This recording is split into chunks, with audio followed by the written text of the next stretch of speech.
네, 드디어 이제 우리가 지금까지 배운 행동경제학을 국제개발 협력 분야에 어떻게 응용할지를 이번 강좌부터 시도해 보겠습니다. 그래서 지금 첫 번째 여러분들이 보이는 게 뭐냐면 이게 지금 frowning, 지금 얼굴을 찡그리고 있는 그런 스마일리 페이스가 아니라 지금 frowning 하는 얼굴을 찡그리는 그런 이미지가 있는데 이걸 왜 빈곤의 그런 아이콘으로 썼냐 하면 사실 빈곤 그러면 우리가 보통 경제적인 빈곤만을 생각하는데 아마티아 사인에 의하면은 빈곤이라는 것이 경제적인 것뿐만 아니라 뭐 몸이 아파도 빈곤할 수 있고 교육을 못 받아도 빈곤할 수 있고 그렇죠.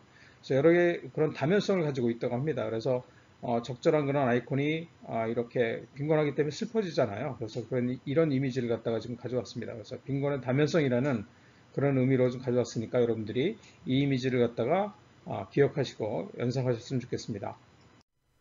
자, 우리가 이제 파트 2로 넘어왔어요. 파트 1에서는 우리가 이제 사람들이 떻게 생각하느냐, 그죠? 세 가지 그 형태로 그러니까 뭐 자동적으로 생각하는 거, 그다음에 사회적으로 생각하는 거, 그다음에 이제 심성 모형을 가지고 사람들이 생각한다. 사람들이 생각하는 방법이 이렇게 세 가지다라고 얘기해서 우리가 이제 인간의 행동, 그죠? 경제적 개발을 위한 그런 인간의 행동을 갖다 이해하기 위해서 사람들이 어떻게 생각하는지를 갖다가 세 가지를 봤어요, 그죠? 자, 이번 파트 2, 그죠? 파트 2죠 이제 지금부터는 지금부터는 뭘 볼 거냐면 이 분야별로 또는 이슈별로 이러한 그 사람의 생각하는 방법, 그죠? 이런 것들이 이 심리적으로 그 다음에 사회적으로 어떠한 선호, 그죠? 이런 정책에 관련해서 이런 심리적인 그다음에 사회적인 그런 입장에서 시각에서 우리가 이제 그 정책에 어떤 그런 의미를 갖는지를 갖다가 우리가 이제 하나씩 이슈별로 분야별로 보도록 합시다. 첫 번째 우리가 보게 될 게 뭐냐면 poverty, 이게 빈곤이란 뜻이죠. 빈곤, 그죠? 이 빈곤이란 측면에서 우리가 이제 이런 지금까지 우리가 배웠던 행동경제학, 이런 국제개발 협력, 더 정확하게는 우리가 농촌 개발에 어떻게 적용이 될 수 있는지를 갖다가 우리가 보도록 합시다. 첫 번째 이슈가 이제 빈곤입니다. 빈곤, 그죠? 자, 빈곤 문제가 사실은 굉장히 복합적인 문제죠. 단순히 돈이 없다는 문제가 아니에요. 그죠? 뭐 건강에 뭐 문제가 있어도 빈곤할 수 있고, 그다음에 교육을 못 받아도 빈곤할 수가 있어요. 돈이 있고, 그다음에 교육을 못 받은 사람을 우리가 그러면 빈곤하지 않다 얘기하기가 어렵죠. 그래서 이 복합적으로 나타나기 때문에 이 빈곤이라는 문제가 사실은 굉장히 그 광범위한 그런 주제를 가지고 있습니다. 자, 그래서 빈곤이 이런 어떠한 그 연관성이 있는지 국제개발 협력 또는 농업농촌 개발에 어떠한 영향이 있는지를 갖다 우리가 보도록 합시다. 여러분들 그 개도국에 이 빈곤한 그런 부모들은 매년 그 자녀들의 그런 학교 등록 문제에 이제 직면하게 됩니다. 학교를 뭐 우리나라 같은 경우에는 학교를 갖다가 자녀들을 갖다 당연히 보내는 거 아니야라고 생각할 수가 있는데 이 개도국의 특히 이 개도국의 빈곤한 부모들은 매년 자기 자녀들을 갖다가 학교에 보내야 될지 말아야 될지를 갖다 고민하게 돼요. 그죠? 뭐 선진국의 부유한 부모 같은 경우에는 뭐 어느 학교에 보낼지, 방과 후에 어떤 활동을 시킬지 이런 것들을 갖다 고민한다면 개도국의 빈곤한 부모들은 자녀를 학교에 보내느냐 마느냐를 갖다 고민하는 거예요. 그죠? 그래서 이제 빈곤한 그 부모가 자녀를 학교에 보내지 않는 행동을 갖다 개선하기 위해서 이래서 여러분들이 정책이나 사업을 갖다 하려고 할 때 어떤 가정을 하냐면 첫 번째는 이제 그 19세기 영국, 그다음 미국의 그런 빈곤 대응 정략으로서 교육 부분에 있어서 이 학교를 갖다 보내지 않는 문제를 갖다가 부모의 가치관의 문제로 이제 생각을 한 거예요. 규정을 한 거예요. 그래서 어떻게 했냐면 교육의 가치를 부모들이 이해할 수 있도록 설득하는 그런 사업을 갖다 실행을 했대요. 두 번째 가정은 뭐냐면 할 수 있는 가정은 뭐냐면 학교를 갖다 안 보내는 결정이 이 순전히 정치적 또는 경제적 시스템 때문이다 라고 규정을 했어요. 그러니까 제도가 있으면 부모들이 학교에 보낼 것이다 자녀들을 갖다 생각을 한 거예요. 그래서 어떻게 했냐면 학생들을 갖다 강제로 할당하거나 그래서 학교에다가 보내는 거예요. 그래서 이 학교에 몇 명, 저 학교에 몇 명 의무교육식으로 시키는 거예요. 그러거나 아니면 대규모 자원을 갖다 투입하는 사업을 갖다 실행을 했다는 거죠. 그죠? 그래서 뭐 1이란 가정을 하든지 2란 가정을 하든지 이렇게 가정을 했는데 이게 사실은 맞냐 이거죠. 그죠?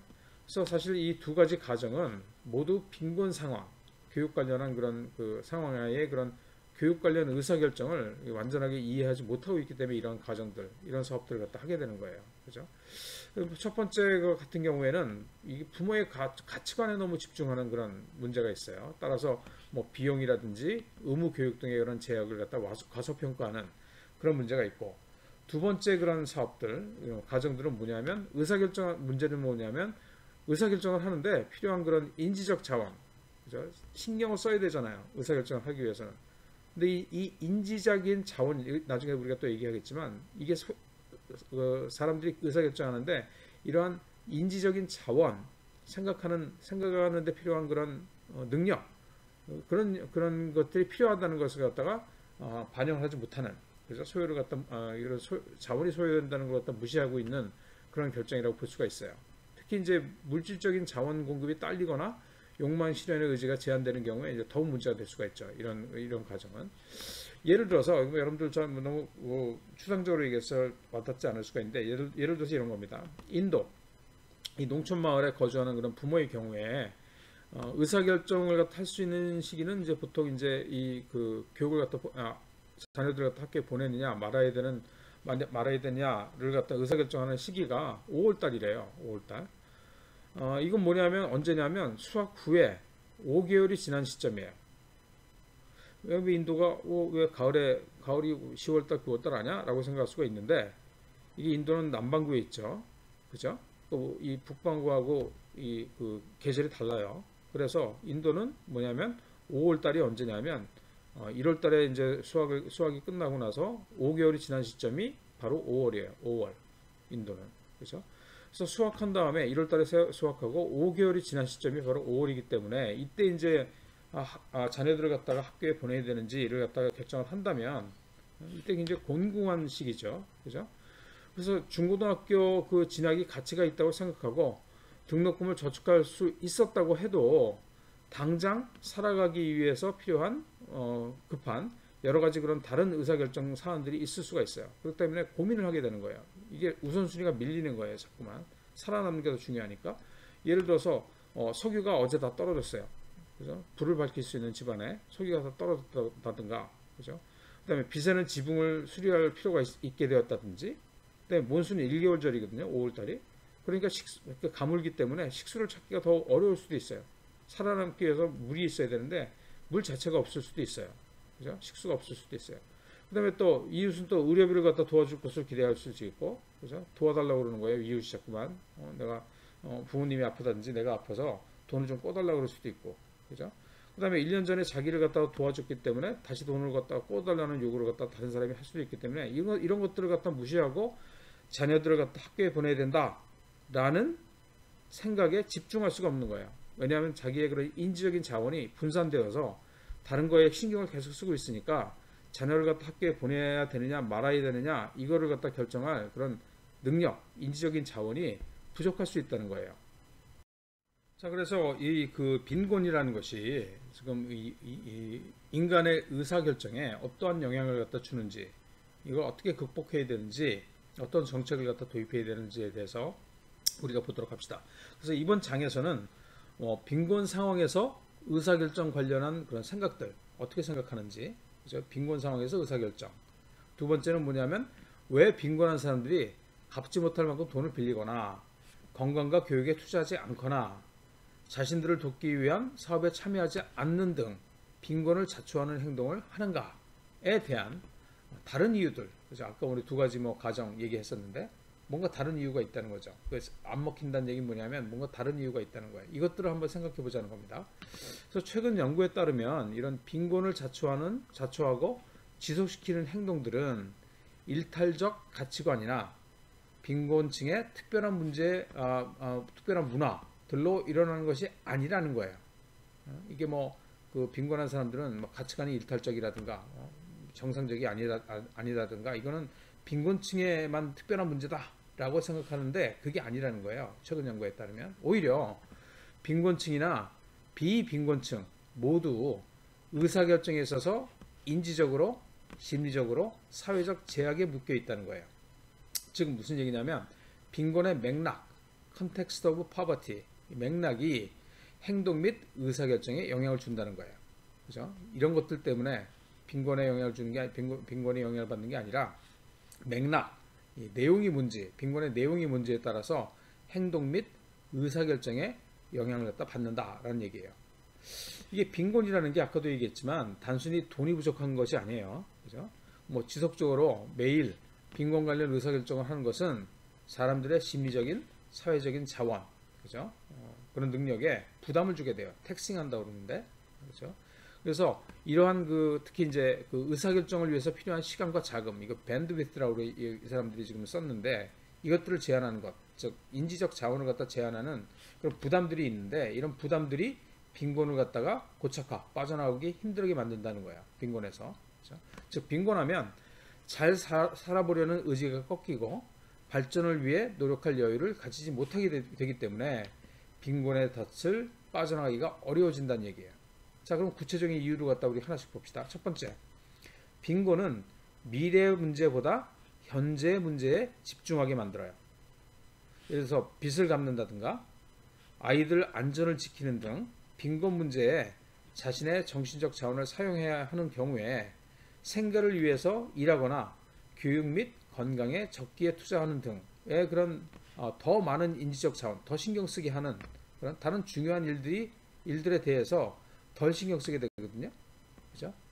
그래서 이런 빈곤이 있으면, 빈곤한 상태에 있으면 미래보다는 현재에 집중하게 된다는 거예요. 이거 우리가 이제 비슷한 얘기를 갖다가 행동경제학 시간에 봤죠. 그죠?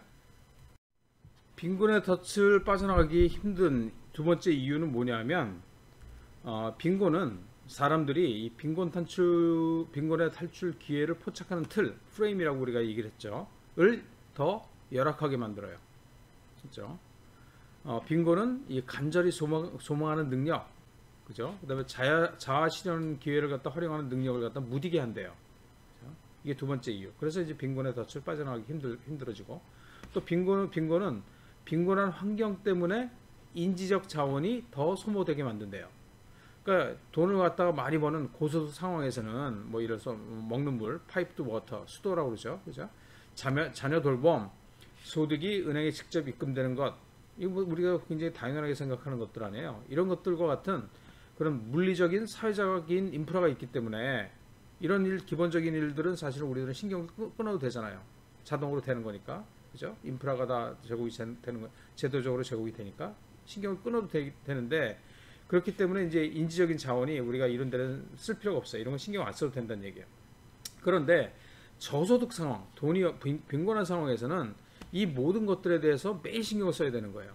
그러니까 신경을 계속 쓰다 보니까 그거에 따라서 자기가 생각할 수 있는 능력이, 그죠? 제한되는 거예요. 그죠? 다른 쓸데없는 것, 살아남기 위해서 신경을 갖다 써야 쓸데없는 게 아니라 자기가 살아남는 게 더 중요하기 때문에 거기에 신경 쓰다 보니까 다른 문제를 갖다 신경 못 쓴다는 얘기예요. 그래서 뭐 예를 든 게 미국 같은 경우에는 부모들이 교육의 비용 및 혜택을 저울질 하잖아요. 그러니까 이게 뭐 내가 얘네들 갖다 학교에 보내서 내가 얻는 이익이 뭐지? 애들한테 뭐가 이익이 있지? 이런 거 생각 자체를 갖다 안 한다는 거예요. 왜냐하면 신생아도 등록을 갖다 당연히 법적으로 해야 되고 의무 교육이 있기 때문에 부모가 하지 않아도 제도가 하도록 만들거든요. 그러니까 이거 갖다가 생각할 필요가 없는 거예요. 그 다음에 또 공식적인 그런 신용, 그죠? 돈 빌려주는 그런 시스템, 보험 시장이 있어서 건강, 뭐 소득에 있어서 예를 들어서 뭐 지인한테 아는 사람한테 돈을 빌리는 등 이런 개인적인 사회적 네트워크에 의존할 필요도 없어요. 그죠? 그러니까 걱정을 덜 해도 된다는 거예요. 미국 같은 경우에는. 미국뿐만 아니라 고소득 국가에서는 다 그렇다는 얘기예요. 그래서 이렇게 위에 얘기한 그런 빈곤의 덫에서 나오기 어려운 그런 이유들이 사실 빈곤을 갖다 더욱 암울하게 생각하게 하지만, 최근에 그런 행동경제학 연구에 따르면 이러한 빈곤은 인지적, 심리적, 사회적 부담을 경감하는 정책들이 제시가 될 수 있다, 디자인될 수가 있다라고 얘기하고 있어요. 그래서 아주 복잡한 그런 사업 또는 정책 또는 개입이 없이도 기존 정책들을 갖다 더 효과적으로 만들 수도 있다고 얘기하고 있습니다. 그래서 빈곤의 인지적인 또 사회적인 그런 차원을 갖다 고려를 해서 빈곤으로 인한 그런 주의 분만, 그죠? 산만하게 만드는 거죠. 그다음에 인지적인 부담을 경감시키는, 예를 들어서 뭐 계좌이체라든지 뭐 인프라, 뭐 제도, 시장 개발 등 비용 대비 효과적인 그런 정책 수단을 갖다 강구할 수 있다라고 얘기하고 있어요.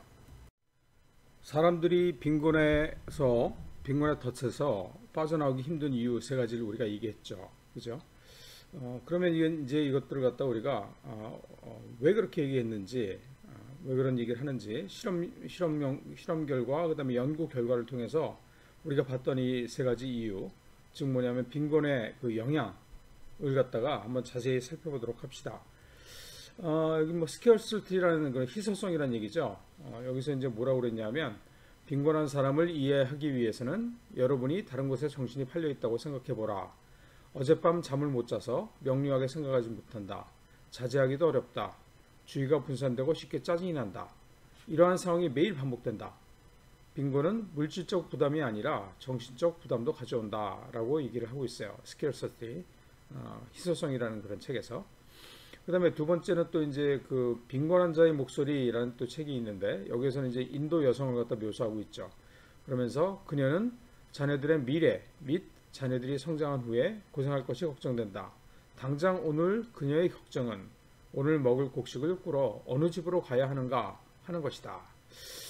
그래서 이제 우리가 사실은 뭐 그 한국에 살고 있고 비교적 부유한 나라에 살고 있기 때문에 이 빈곤한 사람들의 입장을 갖다 잘 모를 수가 있어요. 물론 이제 여러분들 중에서도 이제 어렵게 사는 사람들이 있지만 이제 전체적으로 보면 빈곤한 사람들이 더 많은 개도국의 상황을 갖다가 우리가 잘 이해하지 못하죠. 그래서 아까 얘기한 대로 지금부터는 지금 얘기한 세 가지, 빈곤은 인지적 자원을 소모시킨다. 사실은 이걸 먼저 봤죠. 빈곤의 사회적 맥락이 빈곤의 부담을 가중시킨다. 그래서 미래보다는 현재에 집중한다. 그렇죠? 그 다음에 빈곤은 사고의 틀을 저하시킨다. 그 다음에 빈곤은 인지적 자원을 소모시킨다. 이런 세 가지 영향을 갖다가 우리가 실험 결과, 그 다음에 연구 결과를 통해서 한번 자세히 보도록 합시다. 먼저 우리가 볼 게 뭐냐면 빈곤은 인지적 자원을 소모시킨다라는 거예요.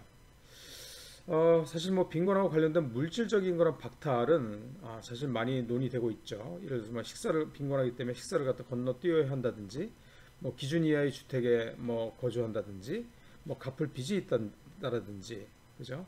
빚 때문에 집이 무너지거나 또는 뭐 힘 있는 사람에게 땅을 빼앗길 수도 있고, 그다음에 먹을 물을 갖다 구하러 하루에 몇 번씩 왔다 갔다 해야 되는 등 이런 것들이 이제 물질적인 박탈이죠, 그죠? 그런데 최근에 빈곤에 있어서 물질적이고 화폐적인 그런 희소성, 빈곤이 없는 거죠. 그죠? 말고도 인지적 부담이 빈곤층의 그런 의사결정을 방해한다는 것이 주목을 받고 있어요. 특히 재정적으로 쪼달리면 사람들이 미래보다도 현재 문제에 집중을 한다고 합니다. 예를 들어서 뭐 미래를 위한 자녀 교육보다는 당장 먹고 살기 위해서 아이들에게 돈을 갖다 벌어와라 라고 뭐 구걸하게 한다든지 뭐 물건을 갖다 팔게 한다든지 이런 일들이 벌어지거든요. 그래서 이런 이 정신적인 또는 인지적인 부담이 이 빈곤층의 의사결정을 갖다 방해한다는 그런 연구 결과들이 쭉 나오고 있어요. 다음에서 보도록 하죠. 빈곤이라는 것이 이렇게 그 인지적 자원을 소모시킨다라고 얘기를 했잖아요. 무슨 얘기냐면 가난하면 그러면은 이제 그 살아남기 위해서 거기에 신경 쓰느라고 사실 자기가 이제 발전해야겠다, 돈을 더 벌어야겠다는 생각조차를 못 한다는 거예요. 그리고 이제 그 미래보다는 현재에 집중하게 만든다라고 얘기를 했잖아요. 이게 이제 뭐 개도국뿐만 아니라 돈을 많이 버는 중진국이나 선진국도 마찬가지라는 얘기예요. 그래서 이제 이게 그러면 이게 그런 빈곤의 이런 느낌이라는 것은 이 심리 상태이고 따라서 이제 상대적이다라고 얘기하고 있어요. 즉 무슨 얘기냐면 이제 오른쪽에 보면은 어떤 설문을 했냐면 18개 국가 마을 주민들한테 빈곤의 기준이 되는 경제적 수준, 그죠? 빈곤의 느낌의 그런 중립적인 수준을 갖다 답하라고 하고 10년 전과 비교해서 지금의 경제적 상황을 빈곤을 탈출했느냐, 빈곤에 다시 진입했느냐를 갖다 평가하도록 했대요. 결과는 뭐냐면 좀 재밌게 나왔습니다. 이게 무슨 얘기냐면 이 그림을 보면 여기는 뭐냐면 여기가 바로 이제 아까 얘기한 대로 그런 빈곤의 느낌의 중립적인 수준이에요. 여기서 이제 뭐 달라진 게 없다. 옛날하고 비교해서 그렇게 대답한 사람들이고, 위에는 뭐냐면 10년 전에 비해서 내가 더 잘 살게 되었다라고 대답한 사람들의 이 그 비율이죠. 퍼센티지고, 밑에는 뭐냐면 10년 전에 비해서 내가 더 못 살게 됐다라고 답한 사람들의 그 비중이에요. 그래서 이제 이걸 갖다 나라별로 18개 국가를 이제 설문을 했죠. 그랬더니 보면 10년 전보다 더 잘 살게 되었다라고 대답한 사람이 더 많은 나라들이 이런 나라들입니다. 보면은 뭐 아프가니스탄이나 인도의 이제 안드라라는 지역, 그 다음에 인도의 벵갈 지역, 서부 벵갈 지역, 그 다음에 뭐 인도네시아, 멕시코, 근데 필리핀의 부키도리나라고 이제 제일 밑에 있는 섬, 민다나오 섬의 이제 제일 북쪽에 있는 지역이거든요. 거기. 그 다음에 태국 같은 경우에는 더 잘 살게 되었다는 사람들이 더 이제 더 많은 비중을 갖다가 차지하는 나라들이었고, 그 다음에 또 반면에 더 못 살게 되었다라고 대답한 나라들은 지금 보이는 것 같이 빨간색으로 표시됐죠. 인도의 아쌈이라는 데하고, 그 다음에 콜롬비아, 말라위, 모로코, 필리핀 전체죠 이거는.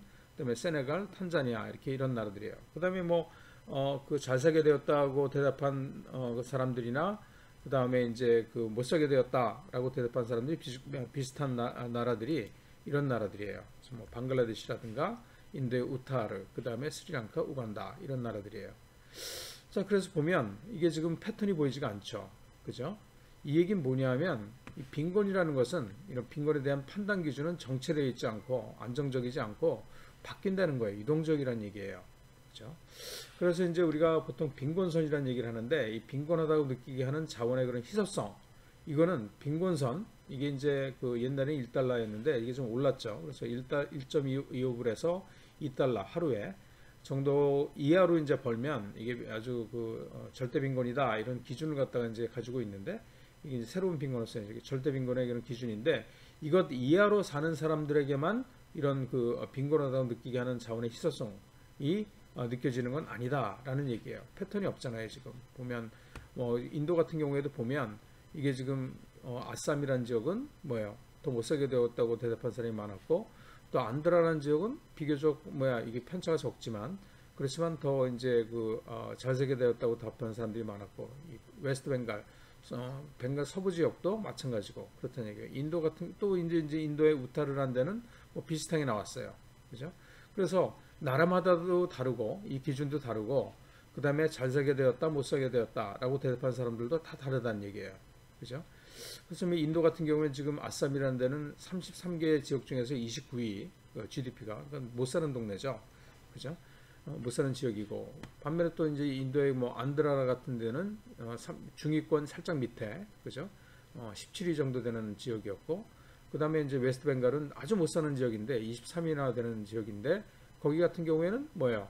오히려 또 잘 살게 되었다고 얘기를 하고, 또 이제 뭐 아주 못 사는 그런 지역인 3개 지역 중에 32등을 한 지역 같은 경우에는 여기 지금 보면 랭킹이 나와 있는데 밑에 여기 보면 이 32위였거든요. 2018년 18하고 2019년에.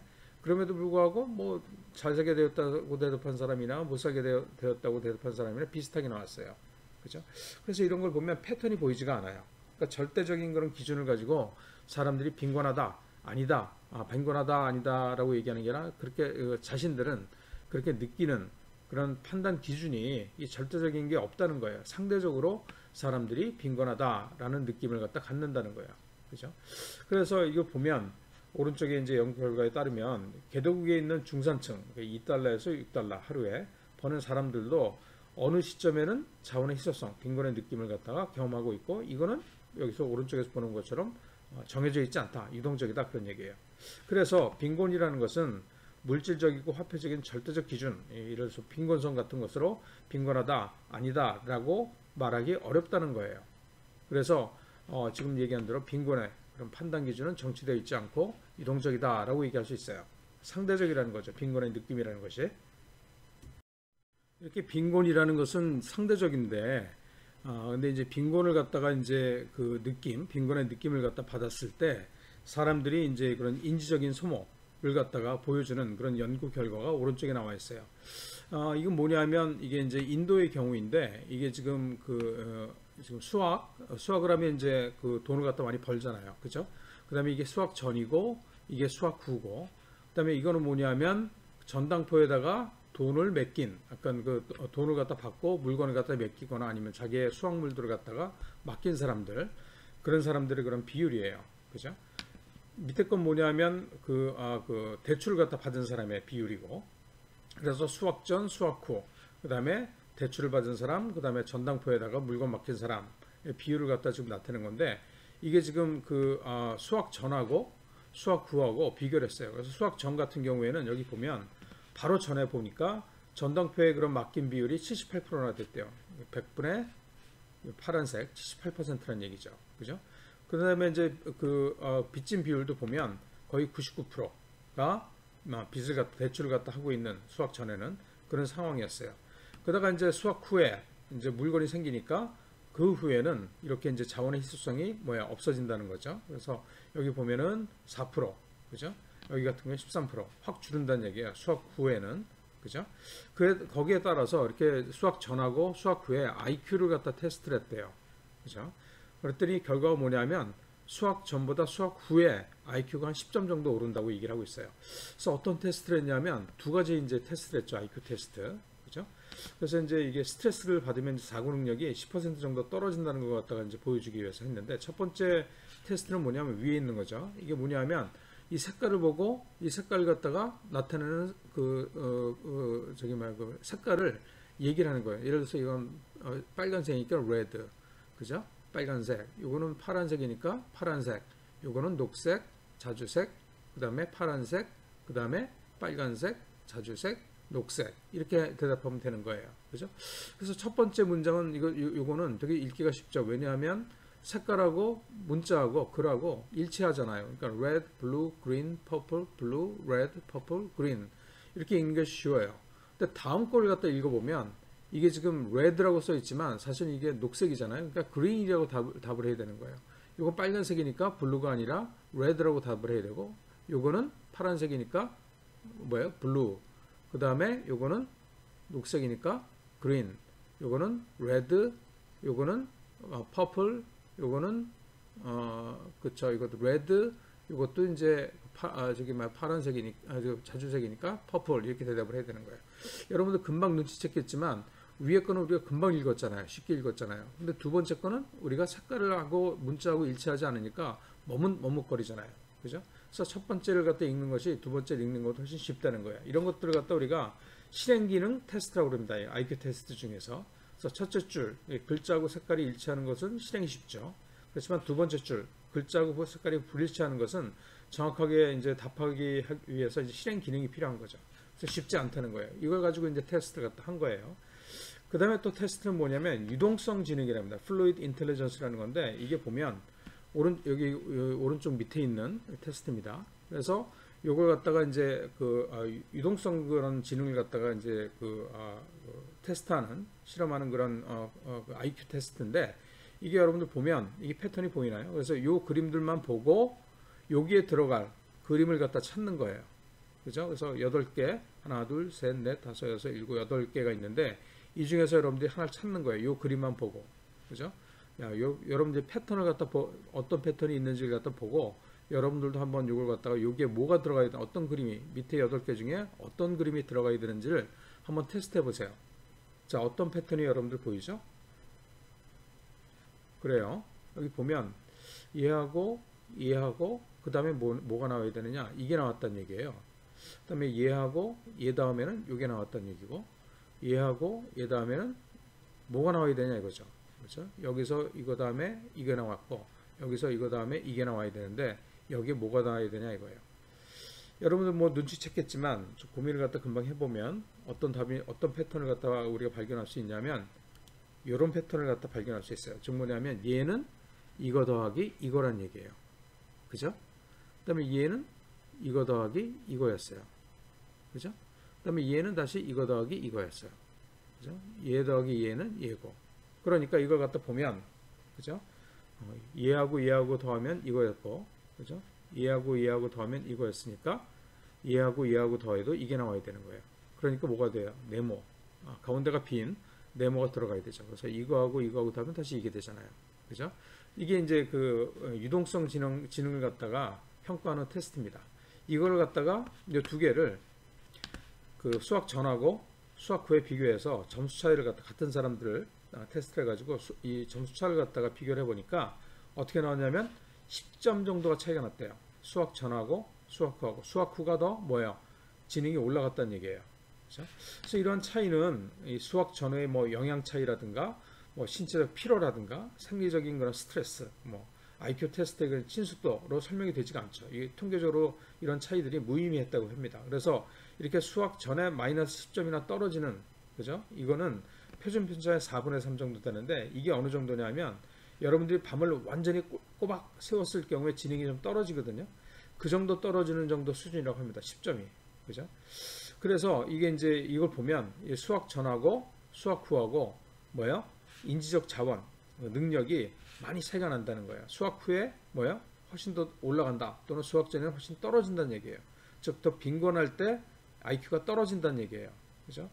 그래서 이게 인도의 그런 연구 결과가 있는데, 이게 그러면 인도의 그런 절대 빈곤층만 이런 것이냐?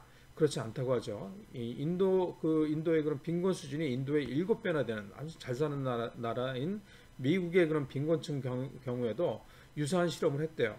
결과는 어떻게 나왔을까요? 비슷한 결과가 나왔다는 거예요. 다음에서 우리가 보도록 합시다. 이렇게 그런 그 그런 빈곤이라는 상황이 되면, 그런 느낌을 받으면 인지적인 그런 자원이 소모되어서 IQ가 떨어진다고 얘기했잖아요. 10점 정도. 근데 이게 인도만 그런 게 아니라 미국 같은 경우에 또 마찬가지였다라고 얘기를 했어요.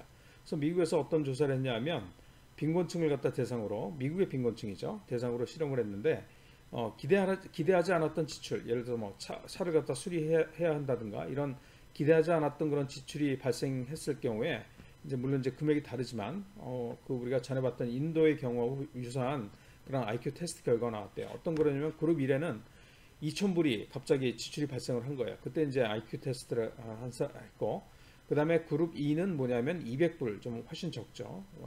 10분의 1밖에 안 되는 그런 금액이, 그런 지출이 발생하는 경우에 이제 IQ 테스트를 했더니 IQ 테스트 그 결과가 한 마이너스 13점 정도. 그죠?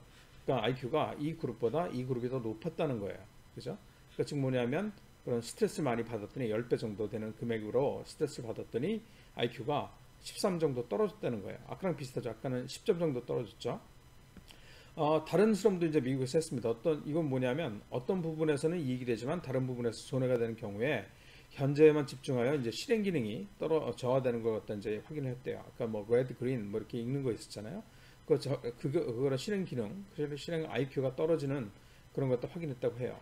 그래서 이제 상대적으로 부유한 사람들을 대상으로 두 개 그룹의 그런 비교 실험을 했는데, 그룹 1한테는 더 적은 물건을 주고 임무를 갖다 수행하도록 현금을 갖다 지급했고, 그룹 2한테는 더 많은 물건을 주고 임무를 갖다 수행하도록 현금을 지급했대요. 그래서 결과는 뭐냐면, 그룹 1, 더 적은 물건을 갖고 임무를 갖다 수행한 그룹이 보다 생산적으로 물건을 활용해서 임무를 완수했다. 그래서 더 높은 점수를 갖다 받았다고 해요. 즉 뭐냐면, 이 희소성이 생기니까 사람들이 이제 정신을 갖다 집중해서 좀 더 효율적으로 그런 그 임무를 갖다 완수했다라는 얘기예요. 그래서 이제 후속 실험을 어떤 걸 했냐면, 이 실험 대상자들한테 주어진 것만 활용하는 게 아니라 미래 실험에서 제공된 물건을 앞당겨서 이제 쓸 수 있도록 했대요. 다른 거죠. 첫 번째 그런 실험하고. 그때 결과가 재밌게 나왔는데, 그룹 1은, 그죠? 더 적은 물건을 갖다 가지고 임무를 갖다 수행했던 그룹 1은 미래 작업을 무시해서 너무 많이 빌리기 시작했대요. 이게 마치 아까 인도의 그런 그 경우에서 마찬가지로 사람들이 돈을 빌리고 뭐 전당포에 그 물건을 맡기고 이런 그런 상황하고 비슷한 거죠. 그래서 빌릴 수 없었을 때보다 성과가 저조하게 나타났대요. 반면에 그룹 2 같은 경우에는 영향이 그런 빌릴 수 있는 옵션의 영향이 거의 없었다고 합니다. 이게 뭘 얘기하는 거냐면, 이 지속 시간에 관계없이 희소성을 느껴지는 그런 상황이 되면 부유한 사람들도 빈곤에 수반되는 의사결정 행태를 갖다 보인다는 사실이 발견됐다는 얘기예요. 그죠?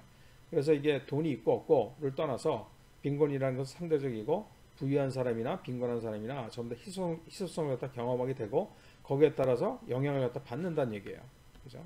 그래서 위에 실제 상황도 봤고 실험에서도 봤는데, 이런 재정적인 걱정이 인지적 사고의 폭을 감소시키고, 그다음에 그런 그 희소성의 상황은 빈곤한 사람들이나 부유한 사람이나 가리지 않고 의사결정에 심대한 영향을 준다라는 것이 발견이 됐다고 합니다. 우리가 지금 이 빈곤이라는 것이 이 심리적으로 또 사회적인 그런 사회를 바라보는 시각, 에 이제 영향을 준다라고 얘기를 했죠. 그래서 첫 번째 봤던 게 빈곤한 느낌이 빈곤하다고 느끼면 사람들이 이제 자원의 희소성을 갖다 경험하게 되고 그로 인해서 인지적인 그런 자원이 소모되기 때문에 빈곤에서 탈출하기 힘들어진다 이렇게 얘기를 했어요. 두 번째 우리가 볼 게 뭐냐면 이 빈곤이라는 것이 어떤 영향을 또 주냐면 사람들이 생각하는 사고의 틀을 갖다 저하시킨다 또는 좁게 만든다라고 얘기하고 있어요. 그래서 빈곤이라는 것은 그 내재적인 사고의 틀, 그죠? 또는 세상 및 세상에서의 빈곤한 사람들의 역할을 갖다 규정하게 됩니다. 그래서 빈곤하다고 하면, 그죠? 그래서 이게 무슨 얘기냐면 빈곤층들은 무능력하고 멸시를 받으며 자신의 삶이 향상될 수 있다는 희망을 버리게 할 수 있다는 거예요. 아까 여기 위에서 보면 빈곤한 자의 목소리에서 내가 도움을 받으면 나를 거지처럼 취급한다. 그죠? 소망을 버리는 거죠. 그죠? 사람들의 역할이, 다른 사람들이 자신을 갖다 그렇게 규정하기 때문에. 그죠? 그래서 이러한 생각의 틀은 빈곤층들이 경제적 이익을 취할 수 있는 기회를 박탈하는 거죠. 그죠? 나는 가난한 사람이기 때문에 뭐 어쩔 수가 없어. 라고 소망을 버리는 거예요. 그래서 소망이 사라지게 되면 빈곤을 탈출할 기회를 갖다 잃게 되는 거죠. 그래서 이제 우리가 이제 인과관계를 갖다 생각해 볼 필요가 있어요. 빈곤이 없기 때문에 소망이 없는 특성을 가지게 되는 것이냐, 아니면 소망이 없는 특성 때문에 빈곤이 생기는 것이냐, 그죠? 그런 거죠. 자, 어떤 게 맞는지를 갖다가, 아니면 둘 다 맞는지를 갖다 보도록 합시다. 최근 연구에 따르면 빈곤과 소망, 이 아스파레이션이라고 그러는데 이거 간에 이제 그 설문 연구를 갖다 했대요. 월드 밸류 서베이라는 데서 그 빈곤하고 소망 간의 그런 설문을 갖다가 연구를 했는데 이 전 세계의 저소득층들은 어떤 특성을 가지고 있냐면 인생은 무성하다. 미래의 불확실성 때문에 하루하루 때우며 살아가는 것이 좋다. 먼 미래를 갖다 우리가 생각할 필요가 없다. 그다음에 위험을 감수할 필요도 없다라고 보고하는 경향이 있다고 합니다. 그래서 프랑스 연구에서 어떤 연구를 했냐면 성적이 유사한 그런 고소득층 학생들과 비교해서 저소득층 학생들은 공부나 취직에 있어서 희망을 더 많이 걸지 않는다고 하는 사실이 발견이 됐어요. 그래서 이러한 저소득층의 특성은 빈곤으로 초래되었다기 하기보다는 빈곤의 원인이라고 주장할 수 있으나 우리가 이제 전전 슬라이드 5에서 보았던 나라 18개국 18개 국가의 그런 빈곤을 탈출했냐 진입했느냐에 따라서 이제 뭐 몇 퍼센트가 진입했느냐 탈출했느냐 뭐 이런 그런 그 퍼센티지 갖다 비교를 했잖아요. 근데 보니까 결론이 뭐였냐면 상대적이라고 그랬잖아요. 근데 이런 걸 보면 이게 절대적으로 이게 지금 그 빈곤이라는 것이 고착화되어 있지 않다는 얘기예요. 왜냐하면 이러한 특성 때문에 이제 빈곤하다면 특성이 변하지 않는 한 빈곤이 지속되어야 되는데 우리가 이 슬라이드 5에서 봤던 그림에서 보면 계속 빈곤한 그런 상태가 지속되지는 않잖아요. 왔다 갔다 하잖아요. 그래서 우리가 알 수 있는 게 뭐냐면 소망이 없다라는 특성 때문에 빈곤하다라는 그런 인과관계는 맞지 않는다라고 생각할 수가 있어요. 즉 뭐냐면 위에 이거 소망이 없는 특성 때문에 빈곤하다라고 얘기하기 어렵다는 거예요. 빈곤하기 때문에 소망이 없는 특성이 나타난다라는 건 맞지만 소망이 없기 때문에 그런 특성 때문에 빈곤하다라고 얘기하기는 어렵다고 프랑스 연구에서 얘기하고 있습니다. 우리가 바로 전 슬라이드에서 우리가 소망이 없는 그런 특성 때문에 사람들이 빈곤해진다. 빈곤한 사람들은 소망이 없는 사람들이야. 그러니까 그 사람들은 빈곤한 거야. 라는 그런 인과관계는 우리가 이제 프랑스의 그 연구 결과에 따르면 그렇지 않다라는 것 갖다 봤죠.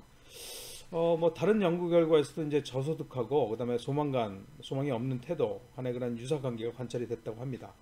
미국하고 37개국의 연구에서 보니까 불황을 겪고 있는 외부로부터 쉽게 영향을 받을 수 있는 그런 성인의 초기 나이인 18세에서 25세를 갖다 대상으로 설문을 했대요. 그래서 사람들은 열심히 일해서 성공한다라는 거하고 금수저로 태어났거나 다른 사람의 도움을 받았다. 이게 둘 중에 어떤 게 맞느냐? 일반적으로 대답을 하라고 그런 거죠. 그랬더니 사람들이 대부분 금수저로 태어났거나 다른 사람의 도움을 받았다. 그래서 걔는 성공한 거야. 라고 대답을 하는 사람들이 많았다는 거예요. 그죠? 부자를 믿는, 그죠? 이거를 갖다 믿는 사람들이 그런 경향이 발견이 됐대요.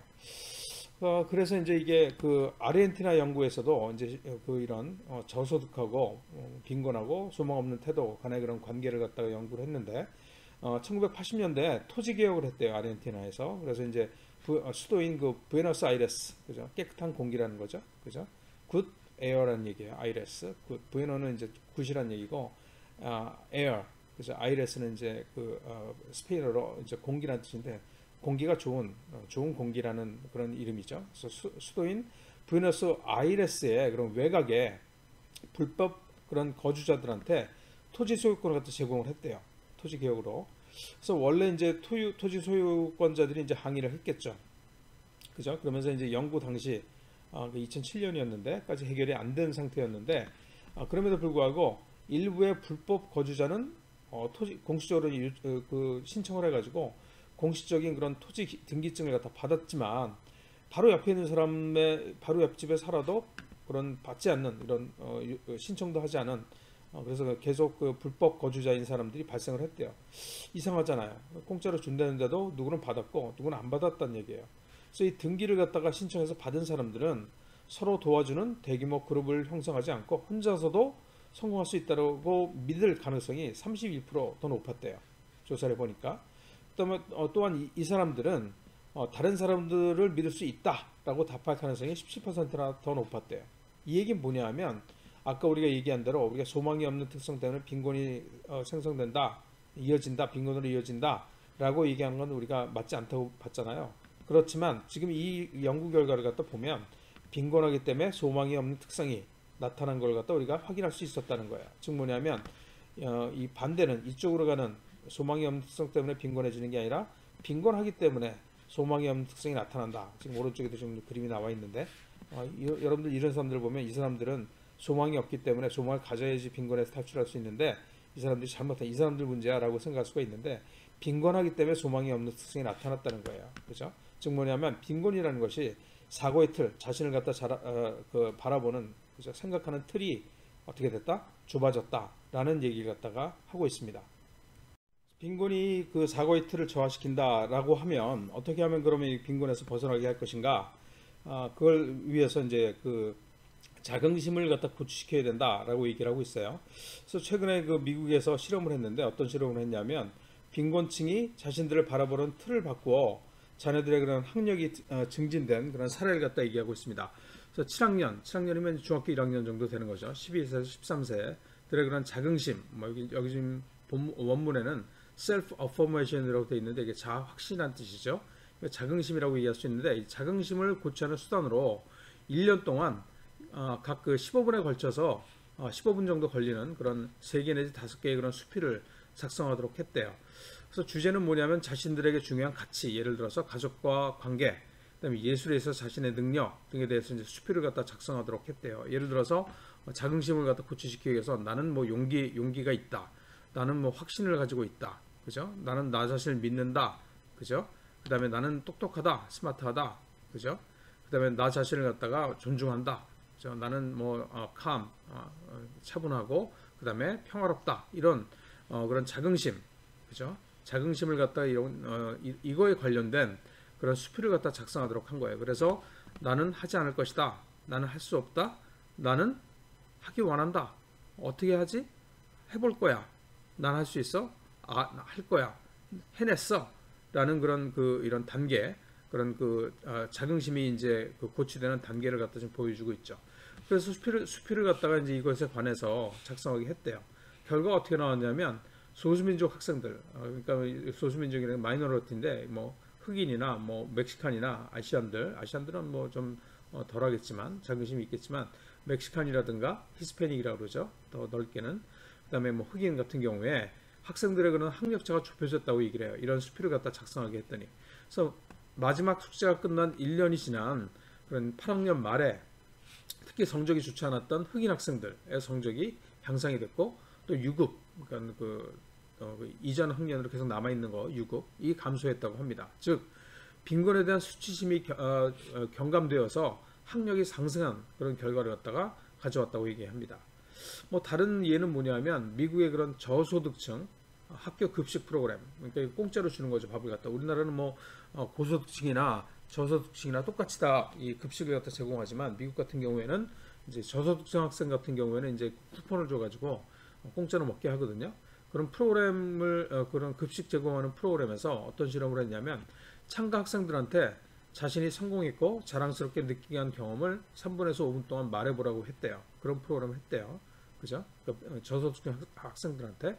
그랬더니 다른 그룹하고 비교해서 IQ 테스트에서 더 높은 점수를 갖다 받았대요. 반면에 원래 부유했던 학생들은 이런 같은 자긍심 고취 프로그램, 이렇게 뭐 3분, 5분 동안 이제 자신의 그런 성공했고 자랑스럽게 느끼는 경험을 얘기하는 그런 프로그램, 이 IQ를 갖다 높이는데 뭐 도움이 안 됐다. 그래서 특히 이제 이게 저소득층 학생한테 이게 작용을 했다, 성공했다라고 얘기하고 있습니다. 그래서 이런 빈곤의 틀을 갖다가 벗어나기 위해서 이 빈곤이 사고의 틀을 저하시키는데 좁게 만드는데 이것들을 바꾸기 위해서 자긍심, 나는 잘났어, 할 수 있어 라는 확신을 갖다가 줌으로써 빈곤에서 탈출할 수 있는 그런 계기를 갖다 마련할 수 있었다, 계기가 된다 라고 얘기하고 있습니다.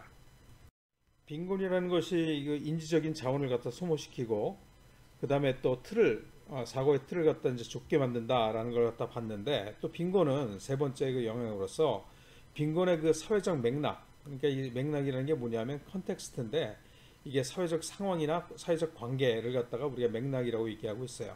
그래서 이런 사회적 맥락이 그런 그 빈곤의 부담을 가중시킬 수 있다라고 얘기할 수 있어요.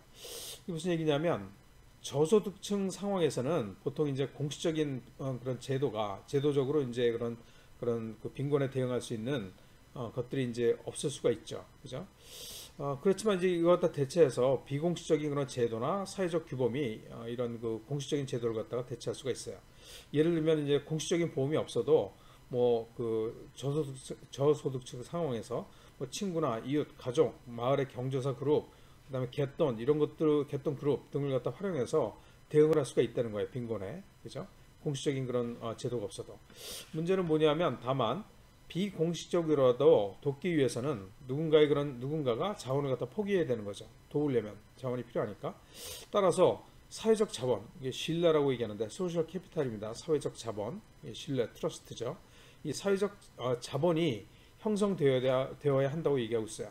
그래서 최근 연구에 따르면 사람들이 이러한 그런 사회적 의무, 누굴 갖다 도와줘야 한다, 뭐 친지나 가족, 뭐 이렇게 아니면은 이웃을 갖다 도와줘야 한다는 그런 사회적 의무로부터 자신을 보호하려고 한다, 즉 안 해주고 싶어 한다는 얘기예요. 그래서 예를 들어서 뭐 카메룬 같은 경우에는 그 소액금융, 마이크로 크레딧, 그 네트워크 회원이 20%가 아는 사람한테 돈을 빌려줄 돈이 없다는 신호를 보내기 위해서 돈을 갖다 빌린다고 해요. 그러니까 돈을 안 빌려주기 위해서, 내가 돈이 없다는 걸 보여주기 위해서 돈을 갖다 빌리는 거예요. 그죠? 케냐 같은 경우에도 뭐 유사한 실험 결과가 있다고 합니다. 비용을 지불하고라도 자신이 게임에서 번 돈을 갖다 숨기려고 했대요. 사람들이 자기가 부자라는 거 알면 사람들이 이제 돈 꿔달라고 하니까. 그죠? 이러한 경향은 친지가 이런 그 같은 실험에 참가하고 있는 경우 돈을 갖다 더 빌려줘야 되는 그런 경우가 되잖아요. 그럴 경우에는 자기가 정말 돈 벌지 않았다라는 그런 것들을 갖다가 이제 알리기 위해서 자기가 돈 벌었다는 걸 사실을 갖다가 더 숨기려고 했다는 거예요. 그죠? 그래서 이제 부담이 된다는 거죠. 그죠? 그래서 케냐 실험에서는 이 금속 상자에 돈을 갖다 강제로 저축을 시켜서 수입이 특정 목적에 쓰이도록 해서 저축을 늘릴 수 있었다고 해요. 그래서 뭐 여기 그 케냐 실험에서는 네 가지 형태의 그냥 저축이 있었다고 하는데, 금속 상자에다 이제 뭐 자물쇠, 열쇠 모두 있는 경우 대신에 이제 빌려달라 그러면 자기가 열어서 빌려주거나 자기가 쓰는 거예요. 두 번째는 뭐냐면 자물쇠는 있는데 열쇠는 없어요. 그죠? 강제로 가둬두는 거죠. 못 쓰게 하는 거죠. 그래서 예방 건강에만 쓰일 수 있도록. 그죠? 이거 갖다가 그런 그 건강 보건 쪽에만 쓸 수 있도록 쓰겠다고 하면 다른 사람이 열쇠 열어주는 거예요. 세 번째는 뭐냐면 건강 등 그런 응급시에만 쓸 수 있도록 하는 그런 금속 상자가 있었고, 네 번째는 이제 회원제 갯돈, 그죠? 상자가 있었대요. 네 가지 형태에 있었는데, 이게 그 1년 후에는 네 가지 모두 그런 그 상자를 참여한 사람들이 66%였고 3년이 지나도 이게 39%, 53%로 꽤 높게 유지가 되었다고 합니다. 그죠? 이 사업에 특히 이제 도와주기만 하고 돈을 갖다 돌려받지 못했던 사람들이 가장 혜택을 많이 받다고 해요.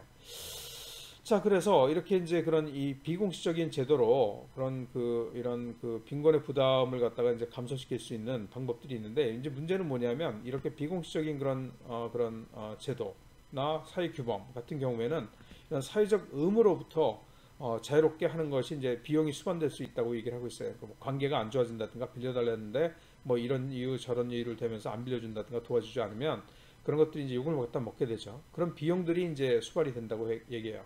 파라과이 같은 경우에는 선물을 갖다 안 한 사람들의 그런 곡물, 그죠? 수전노, 나쁜 놈이라고 찍혀서 생산한 곡물이 이제 도난당할 그런 위험이 발생했다고 합니다. 그래서 뭐 이런 빈곤에 그런 부담을 갖다가 이제 가중시키는 사회적 맥락, 사회적 상황, 관계 때문에 이제 빈곤이 이제 가중이 되는데 이런 것들을 갖다 벗어나게 하는 방법들이 있지만 주의해야 될 건 뭐냐면 이게 뭐야? 비용이 수반되기 때문에 그런 것들을 주의해야 된다라고 얘기하고 있어요. 자, 그래서 우리가 이 빈곤이라는 것이 사람의 심리, 생각하는 능력, 인지 능력에 어떤 영향을 주는지를 갖다 봤죠. 첫 번째 봤던 게 이제 우리가 그 인지적 자원을 갖다가 빈곤이 소모시키기 때문에 생각하는 것이 더 어려워지는 판단을 잘 못하는 그런 예를 갖다가 이제 봤고, 두 번째는 뭐냐면 또 사고의 틀, 그죠? 세상을 바라보는 눈, 그죠? 틀을 갖다가 이제 또 좁게 만든다는 문제. 그 다음에 또 빈곤이라는 것이 이 사회적 맥락이 또 중요하다라고 얘기를 했어요. 그죠?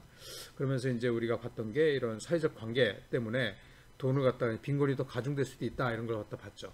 그러면 이러한 빈곤이 어떤 사람들한테 어떤 영향을 주는지를 갖다 우리가 이해를 했다면 그러면 이 빈곤에 대책하는 빈곤에 이제 빈곤을 갖다 경감시키기 위한 정책을 갖다 설계하는 데 있어서 어떠한 의미가 있는지를 갖다가 우리가 지금부터 보도록 합시다. 그래서 우리가 빈곤을 초래하는 제약들은 사실은 이게 관찰이 쉽지가 않죠. 그 다음에 이제 또 이 물질적인 박탈, 제약 이상의 것이 바로 이런 빈곤을 초래하는 건 제약들이기 때문에 더욱 그런 것이에요. 그래서 이러한 제약들의 예는 뭐냐면 우리가 일상적인 번거로움 때문에 인지적 자원이 매몰되는 것, 그죠? 거기에 이제 매몰돼서 인지적 자원이 소모가 돼서 생각을 제대로 못하는 것, 그죠? 빈곤을 갖다 못 벗어나는 것. 두 번째는 낮은 자긍심, 셀프 어포메이션이라고 그랬잖아요. 그다음에 무뎌진 갈망, 그죠? 아스퍼레이션이 낮아지는 것, 그죠?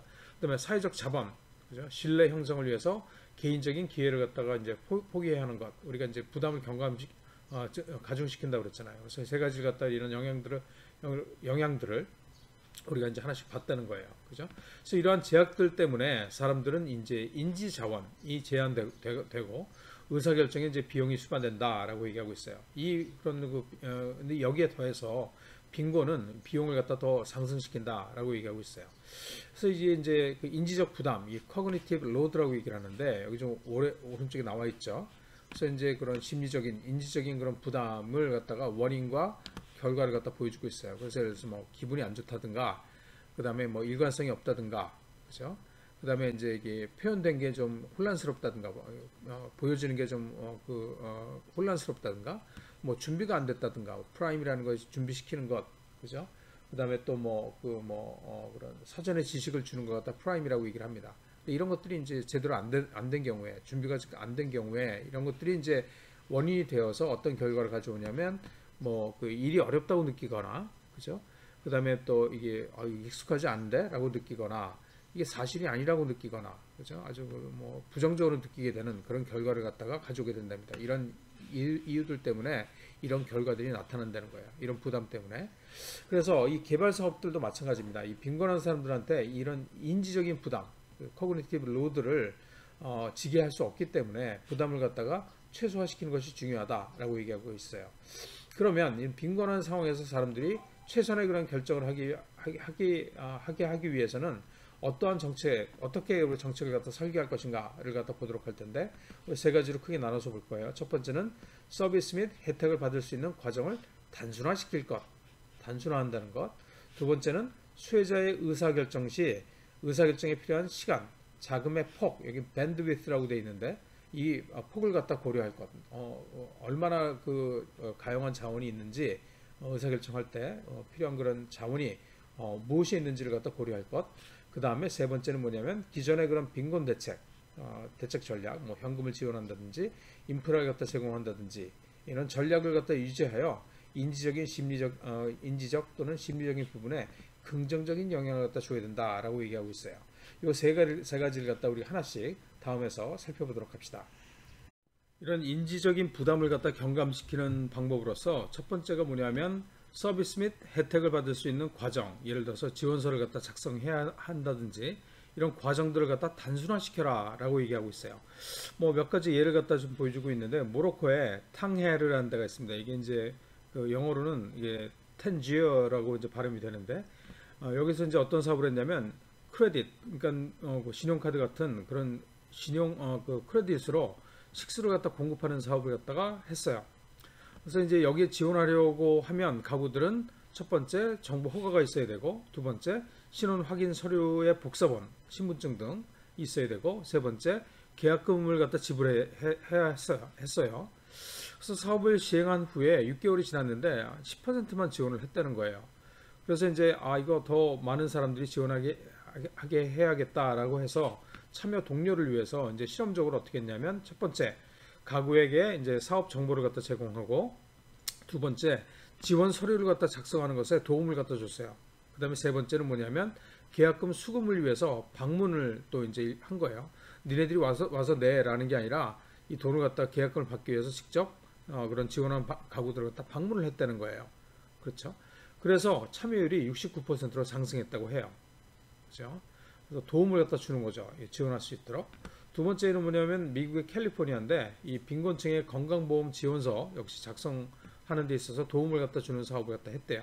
그래서 이 도움을 갖다 지원서 작성하는 데 도움을 줬더니 그 히스패닉, 남미 사람들 갖다 통칭하는 거죠. 그죠? 지원율은 7%, 아시안의 그런 지원율은 27%까지 상승을 했다고 합니다. 그래서 스페인어 및 아시아 언어로 캠페인을 하는 것보다 더 나은, 더 많은, 더 큰 결과를 갖다가 보였다고 합니다. 그 다음에 또 미국의 오하이오 같은 경우에도 이제 오하이오 주하고 노스캐롤라이나 주에서 빈곤층을 갖다 대상으로 학비 지원 프로그램 정보를 갖다 제공하는 것은 했더니 뭐 지원율이 뭐 제고 효과가 별로 없었대요. 그래서 어떻게 했냐면 부모의 그런 대면, 부모들이 찾아와서 매년 그 세금을 갖다 보고하는데 얼마를 갖다 돈을 썼고 세금을 갖다 얼마 냈고 이런 그 텍스 리포트라고 합니다. 그 텍스 리포트를 하는데 빈곤 학생 부모에게 10분간 시간을 내어 방금 입력한 그런 세금 정보로 대학 등록금 재정 지원서를 갖다 작성하겠냐라고 물어봤어요. 편리하게 만든 거죠. 그랬더니 어떤 결과가 나왔냐면 빈곤 가구 대학 진학률이 24%가 증가를 했대요. 이건 어떤 의미가 있냐면, 함의가 뭐냐면 지원하기 위해서 제공해야 할 정보가 너무 복잡하기 때문에 인지적으로 부담이 되잖아요. 그래서 안 했다는 거예요. 그래서 어차피 이제 세금 그 복원해야 되니까 그거 하면서 하겠냐? 간단하게 지금 뭐 그 입력한 정보로서 간단하게 할 수 있다라고 얘기했더니 뭐요? 이런 인지적인 부담을 갖다 해소시켰더니 어떻게 됐어요? 이 대학 진학률이 빈곤 가구의 대학 진학률이 24%나 증가를 했다는 거예요. 지금 본 것처럼 이런 그 단순화 하는 방법이, 사실 과정을 갖다 단순화하는 방법이 뭐 요소를 갖다 제거하거나 위임하거나 아니면 자동화하는 것인데, 우리가 지금 방금 전 슬라이드에서 봤던 거는 누구한테 대신하게 만들거나 아니면 자동적으로 그 세금 보고할 때 간단하게 할 수 있도록 이렇게 하면 어떻게 돼요? 이게 바로 이 과정이 단순화되는 거죠. 그 다음에 또 제거할 수도 있어요. 뭘 제거하냐면, 때로는 이 정부가 보다 효율적으로 목표한 사람들에게 혜택을 주기 위해서 혜택이 필요 없는 사람들의 참여를 제한 또는 제거할 수도 있어요. 그죠? 얘는 뭐냐면 인도네시아에서 현금을 지급하는 사업을 했는데, 참여하는데 작은 그런 방해물을 설치했대요. 그래서 정말로 빈곤한 가정만 지원하도록 그렇게 했다는 거예요. 그래서 마을 중앙에 지원자들이 오도록 하고, 그죠? 이걸 갖다 이제 관료가 마을 지도자 추천을 받아서 지원을 허용하는 것보다 효율적으로 수혜자를 갖다 선정할 수 있었다고 해요. 이를 통해서. 근데 이제 문제는 뭐냐면 이것 때문에 지원 가능한 그런 가구 중에서 15%만 가능하게 되었고, 극빈 가구 40%는 시도조차 하지 않았던 그런 문제가 있지만, 지금 뭐냐면 참여를 갖다 제한했기 때문에. 그렇지만 이런 그 참여의 제한을 통해서 그런 이런 사업을 갖다가 또는 정책을 갖다 단순화할 수도 있다. 그런 예로서 지금 보여주고 있습니다.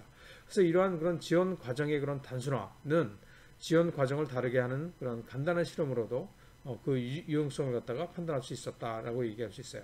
그래서 더 간단하게 하는 것은 사업 시작하기 전에 관심 있는 사람들이 뭐 지원 의사를 표시하는 그런 등록 절차, 사인업 절차를 갖다 갖도록 하는 거예요. 그죠? 그래서 이제 제안을 하는 거죠, 사실은. 그래서 이제 뭐 예를 들어서 이제 뭐 도그 푸딩이라는 게 있는데 이게 뭐냐면 베타 테스팅이에요.